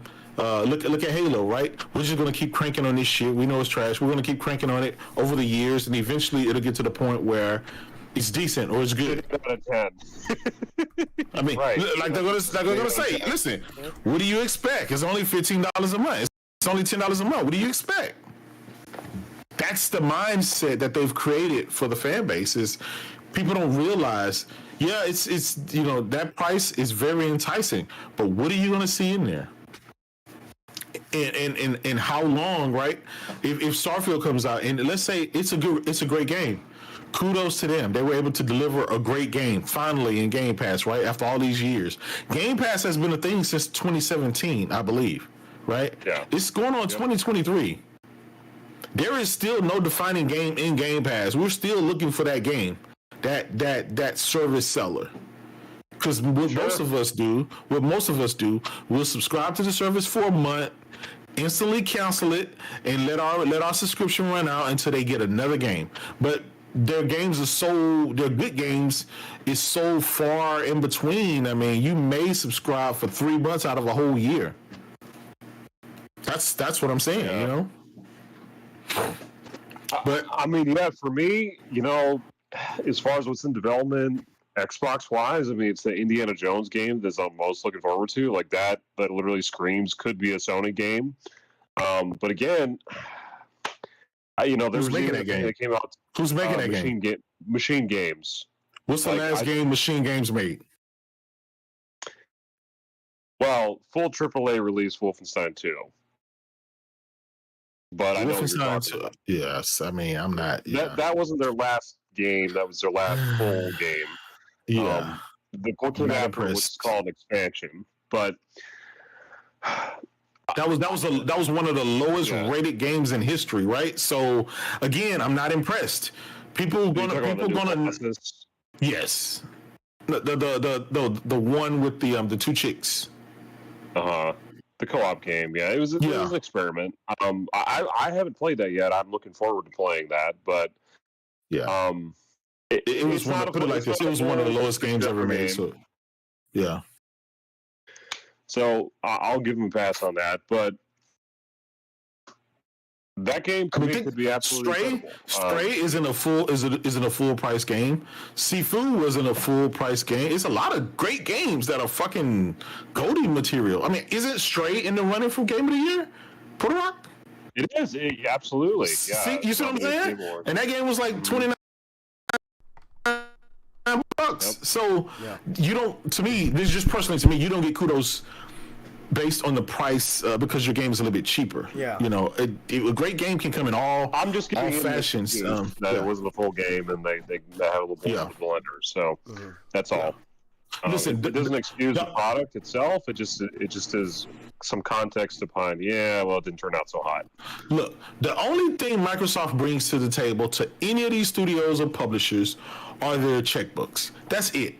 They don't have someone that can help people see the way. They don't have talent like that, right? Because they're struggling with their own games, internal games, which led them to go out here and try to buy up whole publishers, right? And the publishers that they bought were already struggling, right? Bethesda was struggling. They didn't have anything that they were working on that was worth a while. They're still struggling, right? We still don't know what fucking Avowed's going to be. We still don't know what what's that other game? They still don't even. They got the engine. I mean, all kind of stuff. I mean, we can keep going. We can just keep going, right? I hope that stuff turns out to be great. I hope it turns out to be great. I hope I'm able to enjoy it. But again, I have 8-9 years history to the counter, right? And so I need them to start changing to the brighter side of history and not continue on with the negative side of history, because they haven't so far. With 2 years in generation. 1 year they didn't release anything, and in the first year, I mean, you're gonna give us another Halo, Gears, and Forza. People spent all last generation complaining about them keep making Halo, Gears, and Forza, right? And they continue on with this generation, Halo, Gears, and Forza. So I think that's why we don't count those games. Go ahead. Yeah, I was gonna say, like, again, this isn't going to get Microsoft out of the long-term kind of, honestly, just all the projects they've announced. Like, I can see the kind of the writing on the wall. Yeah, this game didn't turn out so hot, Again, even the developers like Obsidian, they have a good reputation overall, but man, this Microsoft management, they just, until you deliver the goods and start delivering that consistently, like, we just can't trust you, is the mentality, really. Fable is struggling, right? They had to get a whole nother team, right, to come and help them to work on that game. That's out of fairness, it's somewhat standard practice in the industry, but I know what you mean. Like, the fact that your own team kind of can't contain itself, right? Playground Games, who already delivers like your best franchise, in terms of consistent quality with Forza Horizon, and yet still is. Yeah. Granted, I know totally new. It's a massively ambitious game. New skill set, new set of team members that they have to add to the studio and all. But you know what I mean. Every time there's a report about more staffing, and it's like you just keep hiring staff, and you just turn out mediocrity. Yeah. It's not what we're looking for. We're looking for, ideally, high quality, however you can get that, but more ideally, your primary development team is the primary bulk of developers working on that game, as opposed to third-party help that you add on as well. So, but yeah, my quick fix Band-Aid solution is, hey, that Splinter Cell remake that Ubisoft's making? Mm-hmm. Yeah, let's make that an Xbox exclusive. Because you know what? It brings back the iconicness of that franchise. Lane Pass want to be a little hole. That's all it is. Yeah. But it's going to be on Game Pass, so I mean, you got to think about it. Hole. That's all it is. They don't want to care about exclusivity and competition. No. Listen. Nothing's wrong with Game Pass, right? Game Pass is a great service. With it. The problem is their knowledge of, okay, everything comes to us for free. We don't need to worry about exclusivity no more. That's their nonsense. I think the problem, right? The biggest problem is they have to shell out yet more money and put it in a service that is not going to return those dividends that they paid. They already basically, if this deal goes through, they would have spent $100 billion with a B within the last 24 months, and they still have nothing to show for it. Right? They don't have nothing right now to show for it. Nothing that they can serve up to the fans to show for it. Maybe 2, 3, 4, 5, 6, 7, 8, 10 years down the road, it'll probably pay off. But here we are in 2022 with no games, and yet they done spent $100 billion theoretically. That's crazy. So it's so now you're saying, well, now we got to go get some exclusive. So we're gonna have to shell out $20 million, 20 million, 30 million, 40 million to get this exclusivity deal for a certain time, just to put in the service that we sell for $10 a month, where we've kind of went stagnant, right? We kind of peaked out. According to the reports, right? Satya Nadella is not getting his bonus because they should have been at 30 million. And they're on at 20 or something like that, according to whatever the Forbes said or whatever. But Let me get some super chats real quick. So Magnum Visual said, but then why would the hardcore COD players pay $360 every 2 years when COD drops? Because they've been doing it for the last 20 years. Gamers don't care. They don't look at it like that. Yeah. Gamers buy games, period. We always bought games. So we don't look at it like, oh, man, I got to spend another $60 or $70 every year. So the way I see it, like converting from... Wait, who's that? Yeah. Oh, snap. They got the kids in the background. Is that just a guy? Oh, man. They got kids. They got kids. Somebody's kids about to get that ass whooped. Just a guy, what's going on? You about to whoop your kid's ass or something? Oh, shit. Hey, man, somebody yelling at you. Oh, shit. That's my little brother, man. Don't ignore him. Shit, my man's going to get CPS. They're about to call CPS on this podcast. What's up, J-Dub? What's up, P? What's up, brother? How's it going, man? I'm just saying, man. J-Dub, I know you don't know me, but I know you because I've been listening to you hop on other podcasts for years. I appreciate you, man. On Z's channel. It's good to pot.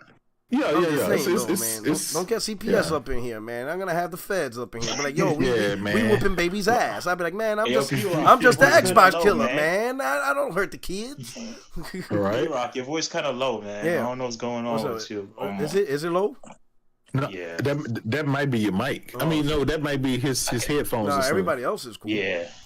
Yeah, I hear you good. Anyway, I can still hear you. Compared to J-Dub, your voice is lower. Let me hit the super chat. Magnum Visuals. He said, I already answered that. And then we got Bazooka Long Dong. Oh, brother, man. What you doing up here, bro? You gonna get my channel flagged with your nonsense. You gonna get my shit flagged with this nonsense. It's gonna be adults only. He says, you gonna try Crisis Core P-Rock? Oh, absolutely. As I should. Crisis Core is a must. As I should, man. All right, we're gonna wrap this up. All right. Because, I'll be honest, man. I got to play God of War. I'm itching right now to play some more Game of the Year greatness, all right? But we're going to do our final rollout. We're going to do our final shout-outs, right? We're going to start with Usis. Say your shout-out. Where you at? Where could people watch your content? Yes, your boy Usis. As you can see, I got an upcoming podcast this Friday with one of the biggest guests that I'm pretty sure you guys are familiar with since I be on the trend on the Sony fanboys. You find me on YouTube, Spotify, and one thing I want to say to this, to shut out, is that how them Giants, man. What's up? We still have a winning record. No. I like that too. I like that. I say we still got a winning record. I'm saying, but Cowboys is dog shit. I'm still saying Cowboys is dog shit. America's trashiest team and shit. Yo, all right. We got my boy Project Cloud. Hey, thank you for coming through. Yeah, man, I appreciate you having me on. Grant, I know I didn't speak too much on this podcast, but hey, it was a blast to listen to this. Great to hear from J-Dub. It's been a minute, so definitely, brother. Appreciate your commentary. Yeah, man, I'm glad you brought up. Always great chopping up with you guys. Now I'm definitely gonna look at Callisto Protocol because now you're just saying it has that PlayStation quality. Any game that's PlayStation quality. Shout out to Jabari, got that fragrance. Can I say something, man? Of course, absolutely. Haven't played Ragnarok myself, but shame on you. Just seen the gameplay. Ooh, shame on you. Ooh, Callisto Protocol. Why haven't you played it? Shame on you, because it's just DLC. No, I'm playing. I don't know about Leave that man alone, P-Rock. It's just DLC. I'm just playing, man. It's good DLC, bro.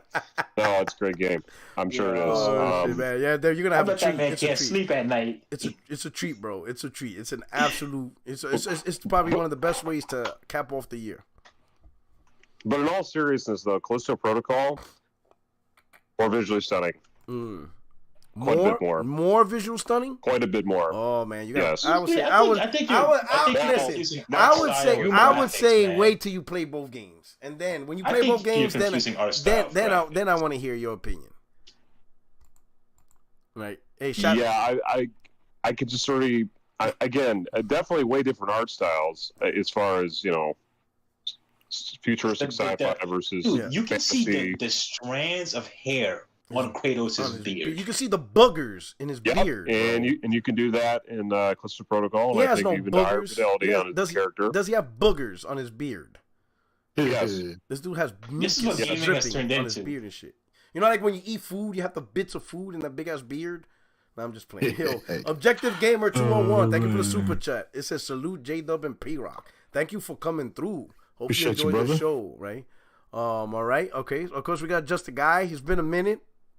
I know you didn't say much, but it was good seeing you. I had to, pop out, make sure, that we still cool, because Yeah, I man. haven't filled up in so long. Just as long as you ain't whipping your kids live on air, I ain't going to answer for that.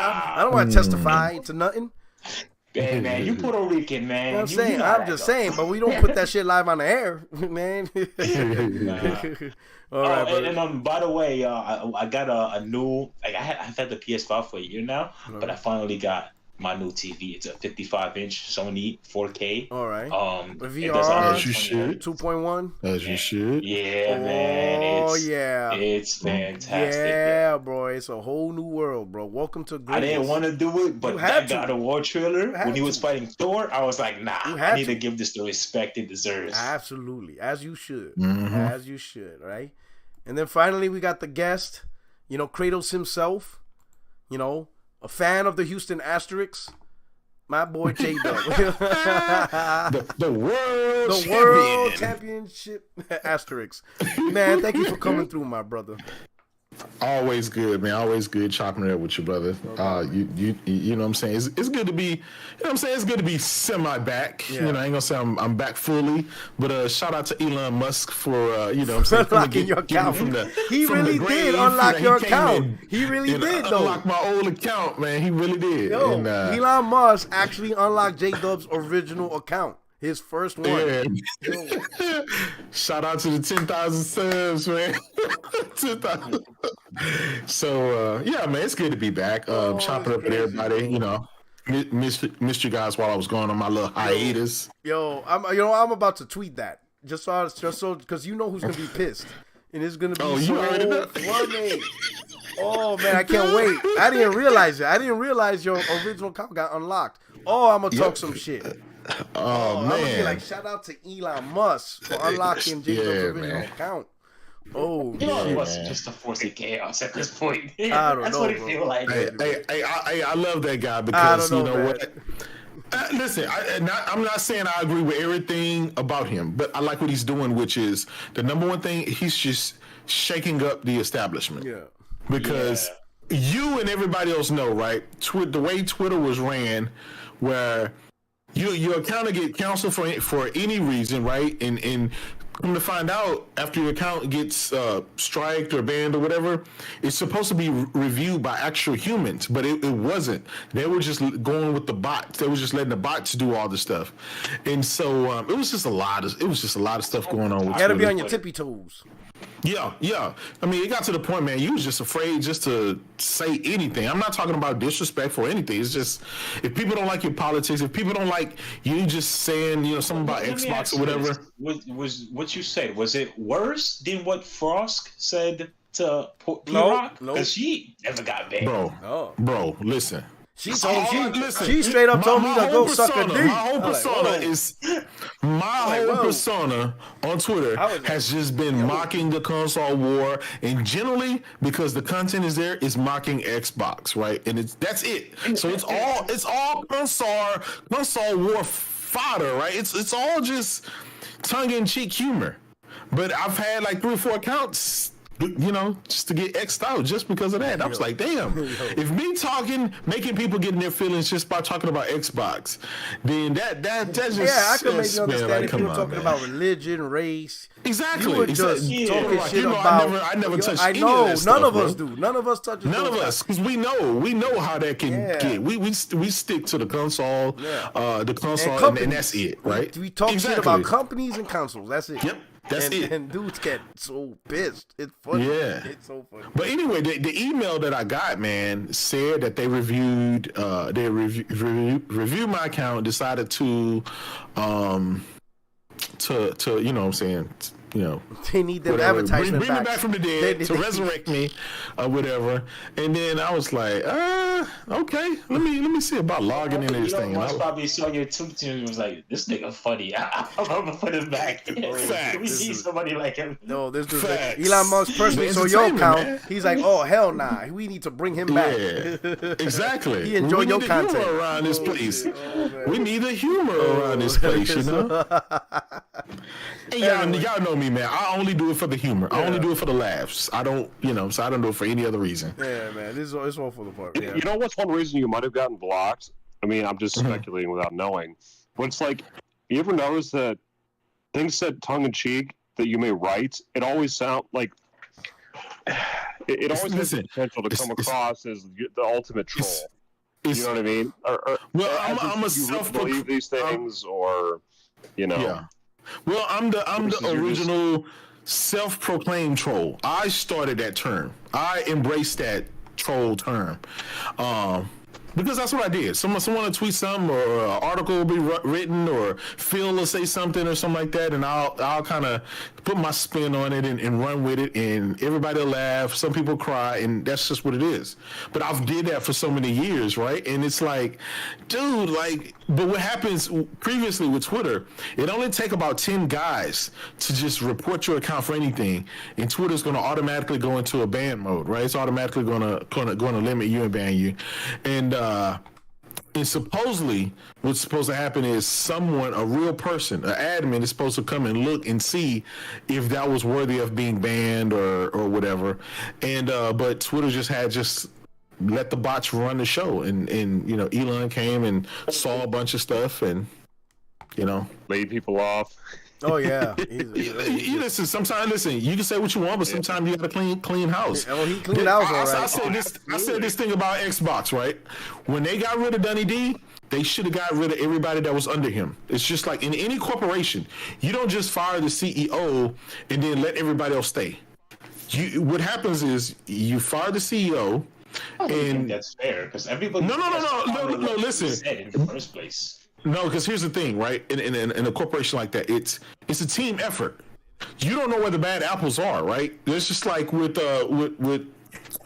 ABK, with Blizzard Activision. Everyone's blaming what's his name, Bobby Kotick, right? Yeah, he's the head, so you can knock him out. But that fraternizing and all the stuff that they did, the people that were under him, the heads of the people up under him, they allowed that stuff. So yeah, you can cut the head off of him, but you put somebody in his place, and it's still going to be the culture is still going to be messed up. You got to kind of clean house, and then hire somebody else and let them hire their own. Like this, right? Yeah. Everybody wants to kiss up to the boss. So if the boss inspires that sort of culture, then you can't really blame the boss's underlings for being that. But what if Bobby Kotick didn't inspire that? Here's the thing. The reporting is that Bobby Kotick just didn't care. So he's just turning the other cheek, right? He's just like, I don't care, right? He don't care. But everybody under him was doing it. They were participating in it. They were doing, it was like one big frat fest. They would say what they want, do what they want, didn't care about consequences because that's a culture. You got to clean the house with that. You can't just take him out the way because the people that were under him, they still act like that. They still do that. It's just like a football team. Listen, it's a football team. When they fire the head coach, the coach is responsible for hiring his team under him. When you hire an offensive coordinator, right? That offensive coordinator is responsible for hiring the people under him. He wants his people, his team. He don't want to get hand-me-downs for people that don't know what they're doing or probably have bad habits that's against him. But I was just speaking in a corporate term. That's typically what happens. Someone would get fired, and the people under you would fire a team, and then hire a new guy, and he's responsible for hiring his team and the people that he want. If he want to keep some leftovers, he can, but he's responsible for that. They fired Donny D, and Phil Spencer was, guess what? He picked up where Donny D left. He was part of the culture. Phil Spencer was there when Donny D was there, right? Matter of fact, he was in charge of the games division, right? And so all of these people are long-term lifers. So yeah, you got rid of Donny D, but guess what? You still got the same shit. Are you trying to say Donny D was like bad? No, I don't think Donny D was bad. I don't think he was bad. I think he was good. No, I think he was bad. Listen, so I'm like, I think he was bad at PR. He was bad at PR. But when Donny D, I think it was bad. He was great at it. I think it was bad. Donny D had exclusives. In fact, had exclusives. I would say he had games. I would say Donny D was the start of the downfall. He was the start. He's the one that caused all this bullshit. I think I'm gonna tell you. Listen, I'm gonna tell you. I'm gonna prove it to you. From 2005, when Xbox 360 came out, up to 2009, before Donny D took over, Xbox was completely about the exclusives, second-party deals, third-party deals, all that shit. That was done under Peter Moore. Donnie D took over. Notice after 2009, you didn't see no more second-party deals. That shit was already dying off. And that's when Halo, Gears, and Forza, the whole song and dance started beginning. Because every other year, all you heard was Halo, Gears, and Forza. I'm gonna use Porter Rock's analogy though. Hold up. And then what was Donnie D number one thing? What is the thing he really wanted to succeed? The Connect. Exactly. Right? Yeah. Exactly. So now that was even with the Xbox One, the games. No, but come on, Rise. But Rise. Even I said this. Even though they don't confuse having exclusives with having good exclusives. To me, if Rise came out today, it would be the same shit. We would still criticize it as this game is trash. Rise, Dead Rising 3. Fucking even Sunset Overdrive, which was a decent game. Sunset Overdrive, but they weren't big blockbuster hitters. Listen. Beggars can't be choosy. Hold up. Compared to what they got now. All right. So let me ask you this. During the launch of Xbox One, did Donnie D bring you the goatees? Yes or no? There you go. This is what I'm talking about. This is the start. No. But listen. Phil Spencer was in charge of it doesn't matter. He was in charge of the But games listen division. to what I'm telling you. Phil Spencer. But listen to what I'm telling you. This was the start of you not getting the goatees. Peter Moore brought you the goatees. Yeah. Donnie D did not bring you the goatees. This was the beginning of listen. The day. No, listen. Don't compare. Just listen. When did Phil Spencer bring you? Listen. Just all right. Listen. Just because. What has Phil Spencer brought us? Listen. Donnie D been gone for 12 years. Listen. Just because the Detroit Pistons is better than the Knicks doesn't mean the Pistons is a good team. Don't use that argument against me. Do not use the argument, but they're better than the Knicks. That means the team is good. It doesn't work that way. It does not. Did Donnie D bring you the goatees? No, he did not. So there you go. That was the start of the problem.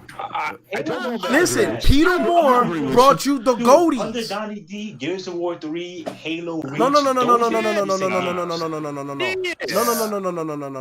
didn't cast a scale bond, he said. Listen. That's Peter Moore. All Donnie D was just how to fuck.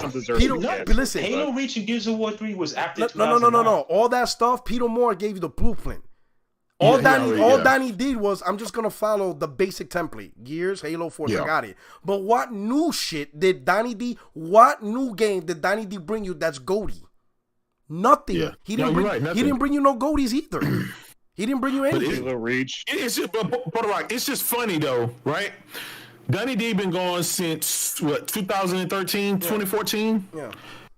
And here we are. Listen. Going to be 2023, and we still got the Halo, Gears, and Forza. Yeah, but what I'm saying is, Donnie D was the start, was the beginning. Every end has a beginning. So we gotta ask, when did this really start? It didn't start with Phil Spencer taking over Xbox. That shit started with Donnie D taking over Xbox in 2009 when he tried to make Kinect the face of Xbox. That shit went to shit. I agree. And they couldn't recover. I agree with you, P-Rob, but honestly, I feel like the beginning of the end for Xbox was 2016 when Phil Spencer announced that all their games was going to PC day one. Because that's when I left. That was the end of Xbox. Yeah. But Phil Spencer I think that was just to me that's just a result of something that had to be done. I don't think it's just hard to recover. You know, the moment they had to try to make money some kind of way. Peter Moore gave everybody the blueprint. He literally handed the winning playbook of how to win a generation, and he gave it to Donnie D and left. And Donnie D said, "Fuck this playbook." He said, "Fuck this." No. But the fact that the 360 was able to keep up with PlayStation, which at this time was a household brand, right? The fact that they were able to compete and just stay neck and neck with PlayStation, that's a win. Even after the Red Ring of Death, and even after that's a win. That's a W. You got to give it to them. They had the most popular popular multiplayer. Majority of the Absolutely. people play Call of Duty on They Xbox. had the best console. Let's face it, they did. Majority of the people play Madden on Xbox. Yep. They got Call of Duty. they got more time than exclusives before PlayStation. Yep. They at one point was getting performance, they at one point had Japanese exclusives. Yep. You know, That's Lost true. Odyssey, Donnie Blue D Dragon. had his mistakes, but at the end of the day, no. he had exclusives. Phil Spencer took our exclusives away, so he's the worst. Wait, hold up. Pentamen's exclusive. So why aren't we giving Phil No, it's props? not. It's on PC. Yo. That is this console Right. exclusive. So I give it that. Isn't Rise on PC? Yeah. That game is trash, bro. Rise is exclusive. Rise and Dead Rising's on PC. Yeah. So why are you So, why are you giving props to Donnie D? Never bring PC Rise, into right? console. Yeah, no, listen. They were not. No. They were not on PC day one. Phil Oh, Spencer put every game on PC day one. Well, that's because they were still running with that Windows for Game Live shit. That's because that failed. That's because Donnie D got fired. You see, the thing is with Donnie D, he started the trend of Xbox sucking. He literally wanted you to buy an Xbox because of a fucking camera, and that's what caused the whole problem. He put too much emphasis on the camera and not on the big blockbuster games. That's why he cut funding for, that's why you didn't see in the beginning Xbox had Mass Effect exclusive for like 2-3 years. Yeah. Elder Scrolls was exclusive to them. Yeah, that's true. That shit was there. You know what I'm saying? Think about it. Mass Effect. You couldn't play that on PlayStation, bro. Hell, even some of the Japanese games like Virtua Fighter 5, right? Or one of the Virtua Fighters. Yeah. On PlayStation, there was no multiplayer. But on Xbox, they had multiplayer, bro. That was Peter Moore. Peter Moore knew what to do. Peter Moore said, not only am I going to take your bitch, Grand Theft Auto, I'm going to get exclusive He brought Grand Theft Auto. That was the biggest thing ever. Your bitch is going to suck my head. She ain't giving you no head. Sony didn't get the DLC for like 2 years. Exactly. On their own shit. On their own game. So not only did Grand Theft Auto go to Xbox like, haha, that's not enough. 2 exclusive DLCs, or at least timed.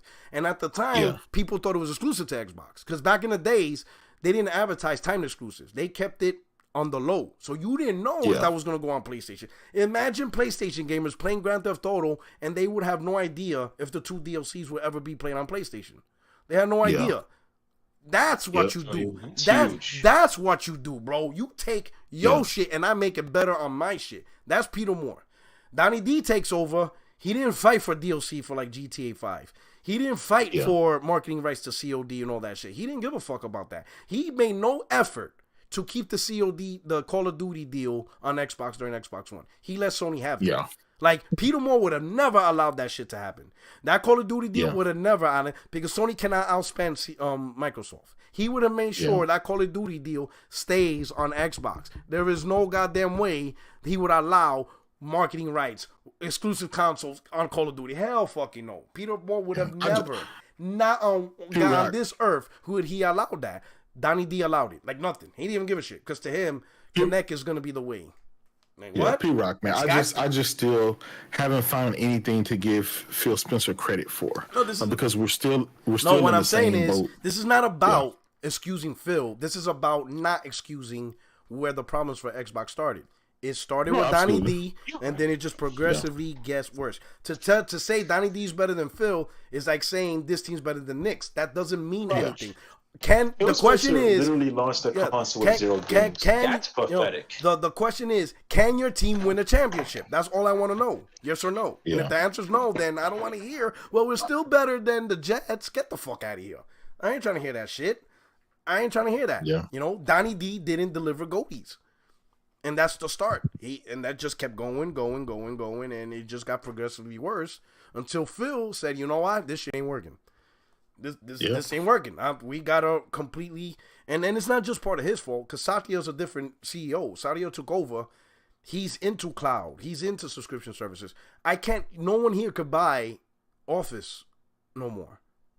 Microsoft doesn't sell Office. It's all subscription. It's a subscription service. That's Satya. Satya said, hey, I ain't selling this shit no more. You want Office for work or for school, you got to pay a subscription fee. You will not have the opportunity to just buy it and own it. Nope, sorry.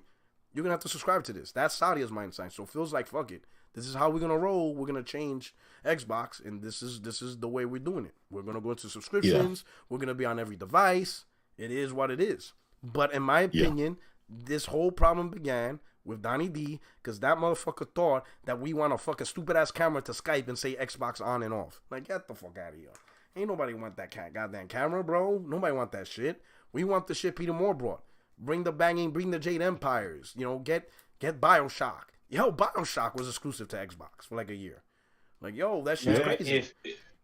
What they should have done was, back in the day, they should have bought Activision, Bethesda. They should have bought both of those companies like way before Skyrim came out. No, but Microsoft wasn't a $2 trillion company back then. Remember, they still could have afforded it. No, dude. not even close. Microsoft wasn't, they weren't that rich like they are now. And again, they weren't all in on Xbox. So Xbox wasn't really that important for them. Yeah. Not like once now. Activision wasn't worth that much back in the day either. Neither was the other one. Well, no. So Bethesda and Activision started getting popular like around the PS3 era. Especially when Call of Duty started blowing up. So that's when. But before then, why would you buy Activision Bethesda if they weren't that popular? You see what I'm saying? So it's kind of like Oblivion came out in 2008, and that was a massive success. Yeah, it was. That's why. But that's just how it is, man. It is what it is. But for me, Donnie D started the downfall. When he took over, that's when everything started going downhill, because he no longer did what Peter Moore did. I mean, if he still wanted to do Connect, that's fine, but still do the things that got you there. Still do the things that Peter Moore said. Go after, don't lose the Call of Duty deal.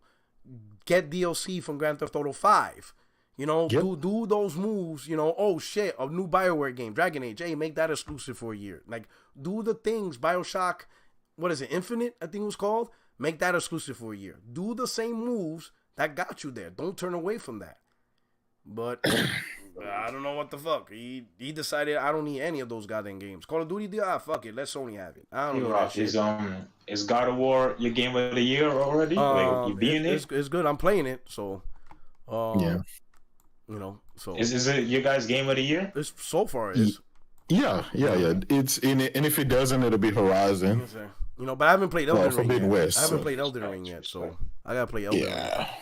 I love Souls games. I love Souls games. So I love Souls games too, but Elden Ring. It's an easier Souls game, so of course more people.